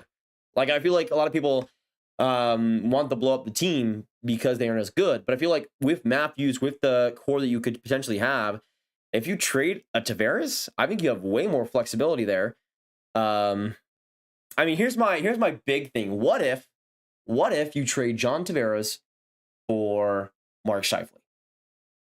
Again, I don't like Mark Scheifele too much, but what if you have a deal along those lines?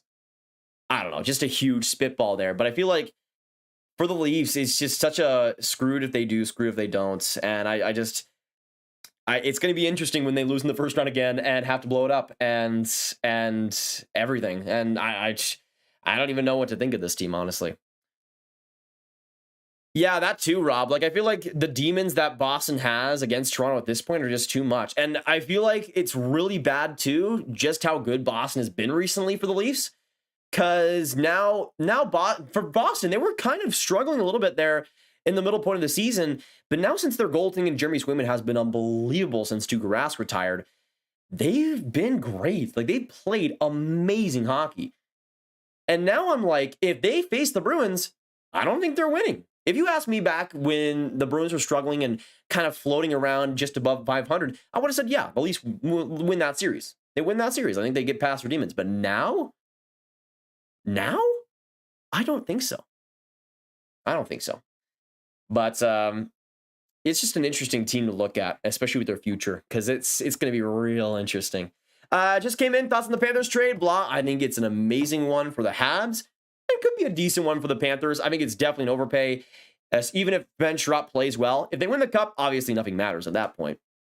But let's say the Panthers go to the third round and still lose and Ben Chiarot's good there. I think it's a pretty rough trade for the Panthers. But for the Habs, I think they're getting the first round pick, getting a fourth round, or getting Tyson Mladic. That's a great haul. But for the Panthers, I think he also could fit pretty well in that defense, bringing some physicality and some more defensive acumen that they don't quite have as much, especially on the more bottom section of that defense. And the thing was, like, in terms of a fit, I think Ben Chiarot is pretty good. It's just that price, I think, was too much, and they paid even more than even I thought they were going to pay. Like, the thing was, the joke was always that Ben Chiarot was going to get traded for a first-round pick. That was the joke. That was the joke. Not only do they get a first-round pick, but it's a 2023 unprotected pick and a fourth-round pick and a decent prospect on top of that. Like, for me, especially Florida, like, having that not protected for the lottery is insane to me. Like, I still think that, like, would the Habs say no if it wasn't? If it wasn't unprotected? I don't know. Very interesting. And if they've done JT Miller, he will not be traded at the trade deadline. Yeah, that's what I'm expecting as well, Andre. He's likely going to stay with the Canucks. Grav, which one do you think will have a higher percentage to be in the next expansion team, Houston or Quebec? Definitely Houston. Not a doubt in my mind. I mean, I think Houston's getting a team whether anybody likes it or not. It's just a matter of time with their arena situation being as good as it is, with their potential owner situation being as good as it is. It's going to happen. Like, it's going to happen at some point. It's probably not going to happen for the next couple of years, but I could see it happening eventually. The problem is with the Coyotes basically having all the lifelines in the world with the NHL, doesn't feel like they're going to move for a while. And the other team that was kind of in conversations was the Panthers a couple of years ago. But since they've been so good and their attendance has been way up and we've seen them resurge, I doubt that's going to happen for a few more years, especially with that ownership that seems to be committed with sticking them in and staying with them in South Florida. So I feel like the options for Houston are kind of limited. Arizona was like the only option really, and it feels like it's not going to happen for a few more years. The only way I feel like it happens very recently is if over the next couple of years, as the ASU goal arena situation happens, if Arizona cannot convince the Tempe government or whatever it is to give them a new arena, then that's the point where you start to have the serious talks of Houston getting Arizona. Until that happens, I doubt Gary Bettman is going to let go of his child. Hey, Time, we'll see you in a little bit, or see you in the next one. They don't have any stars at the D, but if you have Gulli, Harris, Malou, Romanov, Norlander, and by the chance of Gaz, Letang, LMA, are we good? Yeah, that's the thing. I feel like a lot of the top four defensemen are there, Jacob. I feel like the one thing missing is a top liner, but obviously that's the hardest thing to acquire, so I'm not going to blame them too much. And it's not like these past couple of drafts have been amazing top end wise on D, so I get that for sure. Florida got a soft schedule. Be careful. Yeah, that is true. That is true. I actually looked up the remaining schedule strength, and I'm pretty sure Florida was like top 5 in terms of the softest schedules. Imagine if this turns out to be Chiarot for Bedard. Again, that's the thing. Like, there's no way that the Panthers are bad next year, but at the same time, what if they are? What if they are, and the Panthers gave up an unprotected pick in one of the best drafts of all time? Like, I'm going to say right now, 2023 is going to be a top 10 draft all time. That might be a hot take, but it's not like you might think it's a hot take just because you look at the top end and it might just be like some of you guys might just think it's Bedard and Michkov. No, it is not just Bedard and Michkov. That top 15 is probably right now it's looking like the best since 2016 and probably the best since 2015. I think I'm looking at it right now. It's probably better than 2016. I'd probably say it's closer to 2015, honestly. Like, just looking at the sheer amount of talent, it's insane. Like, actually, let me just look at my 2023 rankings, which I haven't updated in a while. I might do it in a few weeks, but it's crazy the amount of talent in 2023. You got Bedard, you got Michkov, you got Adam Fantilli, who's going to be a stud, Brandon Yeager, who's going to be amazing. You got Dalibor Dvorsky, who's an absolute Slovakian stud. You got Quentin Musty. You got just so many good up-and-coming talents. And it's going to be so fun. Like, it's going to be such a fun draft. I can't wait. You got Riley Haight as well on top of that. A lot of just amazing top-end guys. Oh, was it, Brendan? I'm pretty sure Frank Cervelli said it was unprotected, though. I'm pretty sure he did. Let me go back.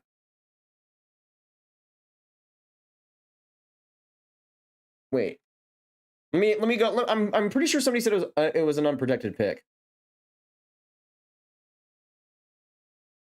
Let me make sure, because that's a pretty important detail. Yeah, from Chris Johnston, there is no lottery protection on the 2023 first-round pick Montreal received from Florida in the Ben Chiarot trade. Then he goes on to say this, which I actually haven't seen yet. The only condition is tied to a prior trade between Florida and Buffalo, where the Sabres will receive the 2023 first if the Panthers were to end up with a top 10 pick in 2022, which is extremely unlikely at this point. So there's a very useless condition there. But yeah, no lottery protection on the 2023 first round pick. Yeah, Dvorsky's going to be so underrated in that draft. It's so sad because he'd be a first round. I feel like he'd be, if he was in the same draft as Shane Wright, he might go first. Golovich, what's going on, man? Welcome back. Probably only going to be streaming for another 10 minutes. We might go to the 3-hour mark, but appreciate you guys coming in. Subscribe, hit that like button if you haven't already. Appreciate you guys all dropping in, and especially for the donators. Appreciate all the love tonight. What if Florida has all their top players injured next year? It's a possibility. I mean, didn't that kind of happen? No, that happened with Tampa like back in 2017 or something. Should Vegas trade Jack Eichel? Yeah, let's talk about Jack Eichel for a second, boys. I think the Golden Knights are 4-10 since he was activated off LTIR. Not exactly great. I mean, right now they are not in the playoffs with point percentage. Now the Stars aren't doing good either, so they could still be there. But let me know in the chat down below. Put a 1 in the chat if you think Vegas is going to make the playoffs, and a 2 if you think they're going to miss it. 1 for make it, 2 for miss it. Let me see what the chat is thinking right now, because personally, I go towards missing. The Canucks have more momentum. The Stars have more momentum. Let me go to the standings real quick and wild card. So the West, let me do this again. So this is the wild card race right now. If we go by points percentage, Vancouver is also ahead of the Golden Knights, and they're only 1 point back with a game in hand. The Stars are way above them in points percentage. Even the Winnipeg Jets aren't that far off. So for me, it's a weird situation for Vegas, man. They've lost 5 straight. They're 3-7 in the last 10. I mean, they've dealt with some major injuries, obviously, but it's not looking good. So again, 1 for making it and 2 for missing it. I'm seeing a lot of 2s. Some 1s from Riley, from William, from Luke, from Czar, from your Dusted, but mostly I'm seeing some 2s. Montreal is going to be a powerhouse. I hope you're right, HYCD. Hope you're right. King Street, go Canucks. I'd not be mad about the Canucks making the playoffs. My ideal wildcard situation right now would be the Stars getting the first spot and the Canucks getting the second spot. I would love to see that.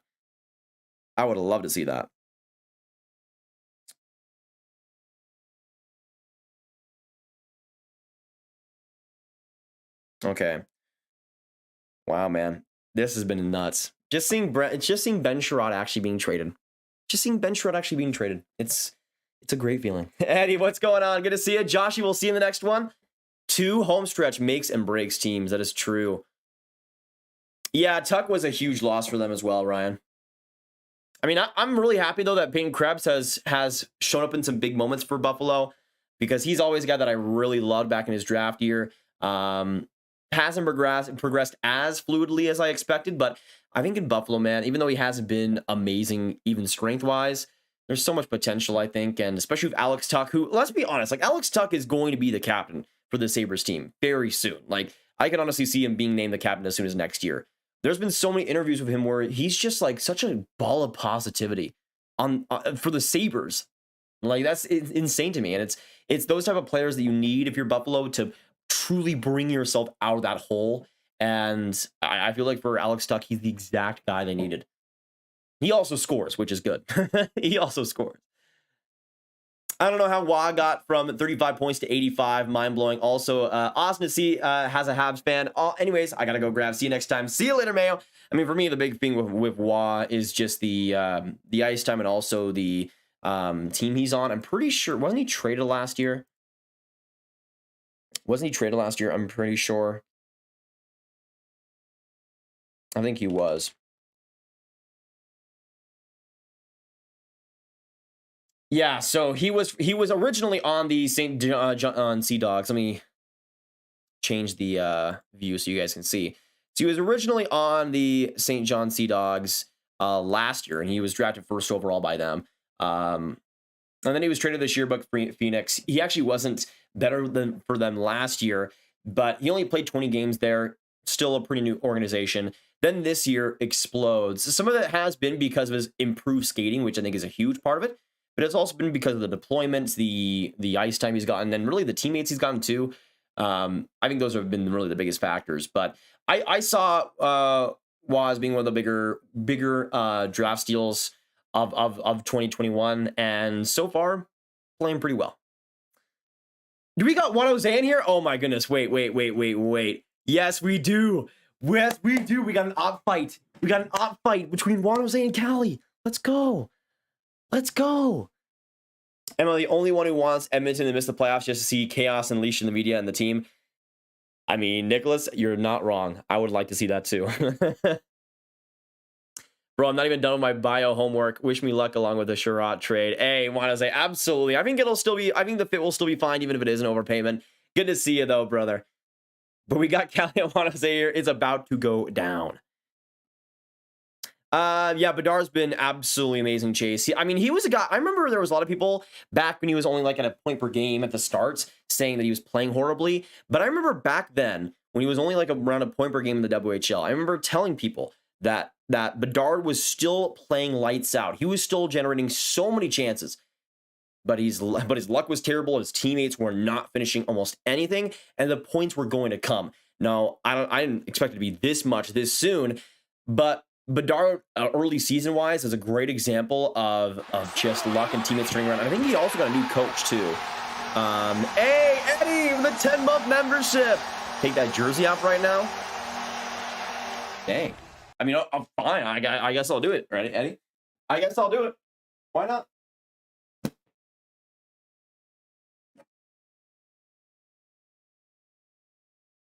All right. The Flames jersey has been taken off, which I've been wearing it for like 5 straight hours, so it might not be the By the way, I still have the tags on it. I still have the tags on it. Let me just put that there. Thank you, Eddie. Can we get some Eddie hype in the chat down below? Juan Jose says, all right, I already have enough of you already. And Rob with a 10-month membership, gotta represent. Thank you so much, brother. Appreciate you a lot. Can we get some Rob and some Eddie hype? Appreciated. Rob hype and some Eddie hype in the chat. Let's go. Do you think Bedard will pull a Lindros if Coyotes win the draft lottery? I hope he does. I hope he does.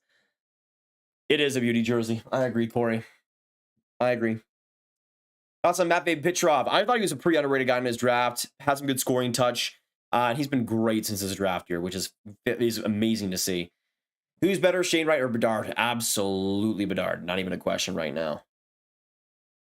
Do you think the Panthers will go for another big trade? Blah, it was reported that they are still in on Giroux, even if the Ben Chiarot trade was made. So definitely, it doesn't seem like that's going to stop them.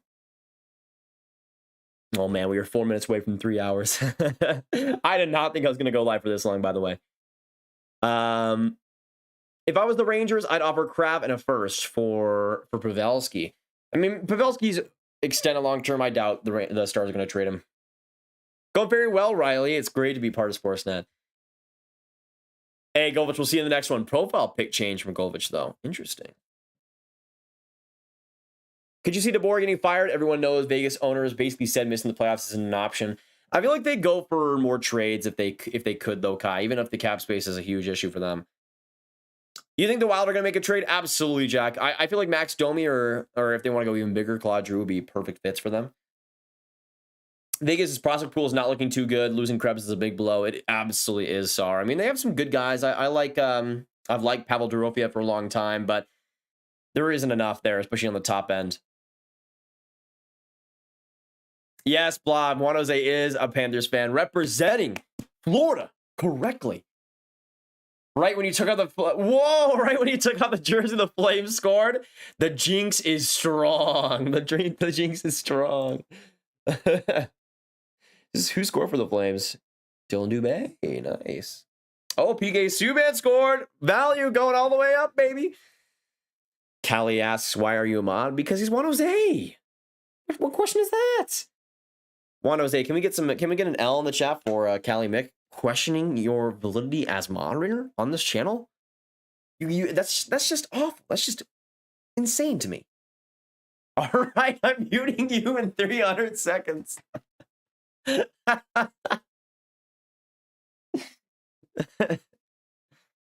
you think Petrie could be traded? Absolutely, Emil. I feel like that could happen very soon. It feels more and more like it's going to be a deadline trade. Return for Domi, I'm thinking either a second or a fourth and a prospect. Yeah, I think it'll be close to that. Probably like a second and a third. I think it'll be pretty close to that. It depends on the prospect those are. Because if it's a low-end one, yeah, I can see that too. Who's more of a passionate fan? That Steve Engel or Kodak? That's a tough question. I mean, it's how do you define passion? How do you define passion? Because if you define passion a certain way, Kodak might be interesting. Kodak might be the choice. Maybe. Potentially. We will see about that one. My announcer voice is really getting quite refined over these last few months. Tonight we are in, what is it? The SAP Center for an excellent matchup between the San Jose Sharks and the Vegas Golden Knights. The San Jose Sharks with a 31-21-4 record face the Golden Knights, who have a little bit of a controversy on their hands, as missing the playoffs is not an option, but they are currently without a playoff spot, Bob. Yes, that's right, Timmy. It's a really bad position for them to be in. Jack Eichel, locker room cancer, heard it here first. I don't know what that bit was, by the way. Royal, what's going on? Welcome back. Think the Jets should trade Hellebuck? It depends. How old is he? I keep forgetting. Yeah, well, we'll see about that one. 28. I would say keep him for now. I feel like Hellebuck, Dubois, and Connor. Those are the guys I would keep for sure. Florida, Montreal, one in my opinion. Nice. I would say as a final trade distinction, a trade winner, I would say it's Montreal because of Kenny Hughes and his bald brain being amazing. But I think for Florida, if they improve their playoff chances quite a bit with this trade, it works out pretty well for them. I think Chiarot does do that for them too. What tier of player does Bedard compare to in the NHL right now? McDavid level, Matthews, McKinnon level. I would say McDavid, not McDavid, but Matthews and McKinnon level. I think he's going to be pretty close to McKinnon in terms of point production and consistency. It wouldn't be like my player comparison, but it would be pretty close. Justin, I would say, yeah, that level's pretty. And the thing is, he's a very good goal scorer too. His passing is obviously a big part of it, but his goal scoring ability has been way better in the WHL this year. So I would say you could have a little bit of both there. Callie, I hate the power players. Gonna have to send that to Heidi. Unfortunate. Actually, let me just put something in a certain power players group chat. Maybe. Let me just bring this here. Let me just post this about you hating the power players. Nothing personal, but anyways, where's Larry? Larry is right here, actually. It's only a game. Larry is right here. Thank you so much, Swerve, for subscribing. Welcome to the Grammy. Yeah, Larry was right behind us. He's really bent. Like, I don't know what the heck happened to him, but he's doing some big stretches right now. I mean, you go off, Larry. You definitely need some of those. Been laying down way too much for my liking, okay? You gotta get some reps going. Come on, let's go. Anyways, do you believe that Subban side's back in Montreal as a UFA next season? It'll be fun to see. Though I don't know why he'd want to go to Montreal. If he wants to go win a cup, I don't think it's going to be anytime soon. Do you think Ken Hughes would ever draft his son this year or trade for his other son in the New York Rangers? I mean, it would be interesting. I feel like he's one of those guys, though, that won't be biased in that situation. Juan Jose literally just threatened to dox me to Brit. Wow. Go off, King. Go off. You would love to see it. You would love to see it. My player comparison is John Scott. No, your player comparison is Cale Makar because you're a bust, okay? Anyways, I just need to speak my truth and my facts. All right, let's go for a couple more minutes, and then I think I'll probably need to go. It's 10:22 p.m. Way longer than I thought I should. Let me just check if there's anything real quick. Get your final questions in the chat down below. It was such a great time tonight. Let me read out some of the people as well. Actually, no, I'll read out all the people in the chat when we officially come to a close. Oh,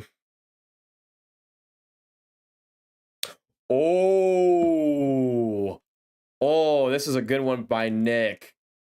Look at this. Look at this. Look at this, boys. From George Richards for Florida Hockey Now. Ben Chiarot is not expected to join the Florida Panthers for either of their next 2 games out west. So his Panthers debut will most likely come March 24th in, drumroll please, Montreal against the Canadiens. Yeah. This is amazing. I love this. I love this. Ben Chiarot's first game back in Montreal. Let's go. Hamoki, thank you so much for subscribing. Welcome to the Graph Gang. Appreciate it. But his first game is going to be against Montreal. Let me know, how many points is Chiarot going to score in that game? Because I'm thinking about 15. At least. Zach, what's going on? Ratio. What? Oh my goodness. Can't believe this. I can't live anymore. I can't live. I can't speak my facts anymore. Bedard should join his favorite team, Mott in Vancouver. That's true, Marcus. When are you streaming again? Not sure, Royale, because I will be streaming on the Sportsnet YouTube channel for the trade deadline. It really depends, because today, producer Drew is not at his house, so we're not able to do videos for these 2 trades, which is why I went live on this channel. So we'll see. We'll see.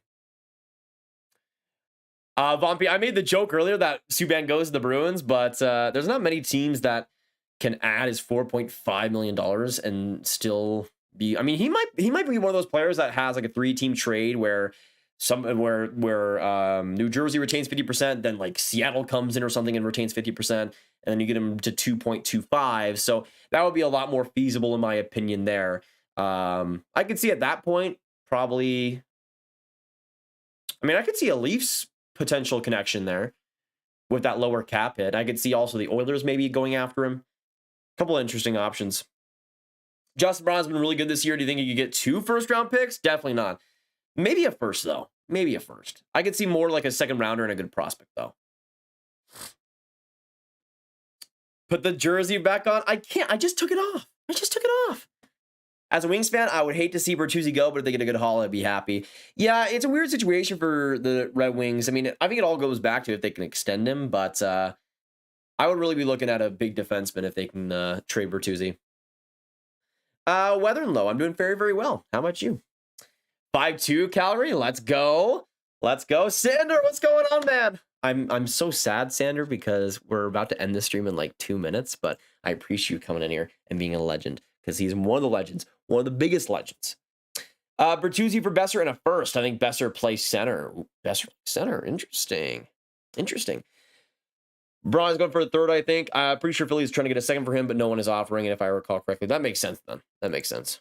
All right, let's go through the people in the chat right now and give some shouts to everybody. We got Adam, we got Austin Roberts, we got Chili, Cody J Farmer, we got Eddie, we got Flyers fan Juan Jose, we got KJ, we have the person who shall not be named, Mick. We have Lindsay, we got Marcus, we got Rich, we got Riley, we got Rob Monkey, Royale Pup, Ryan Julian, Sander Talks Hockey, Shrinagovich, TJ Sleepy. We got who else in here? We got Daniel Solito coming in here. We got Mr. Best. We got Mikey BX. We got Marcus.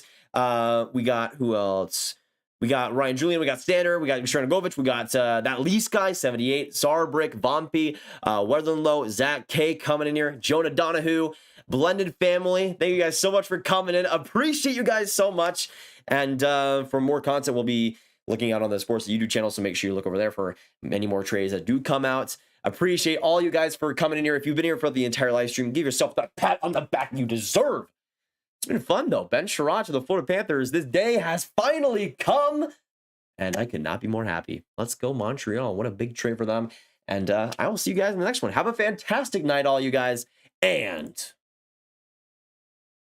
goodbye.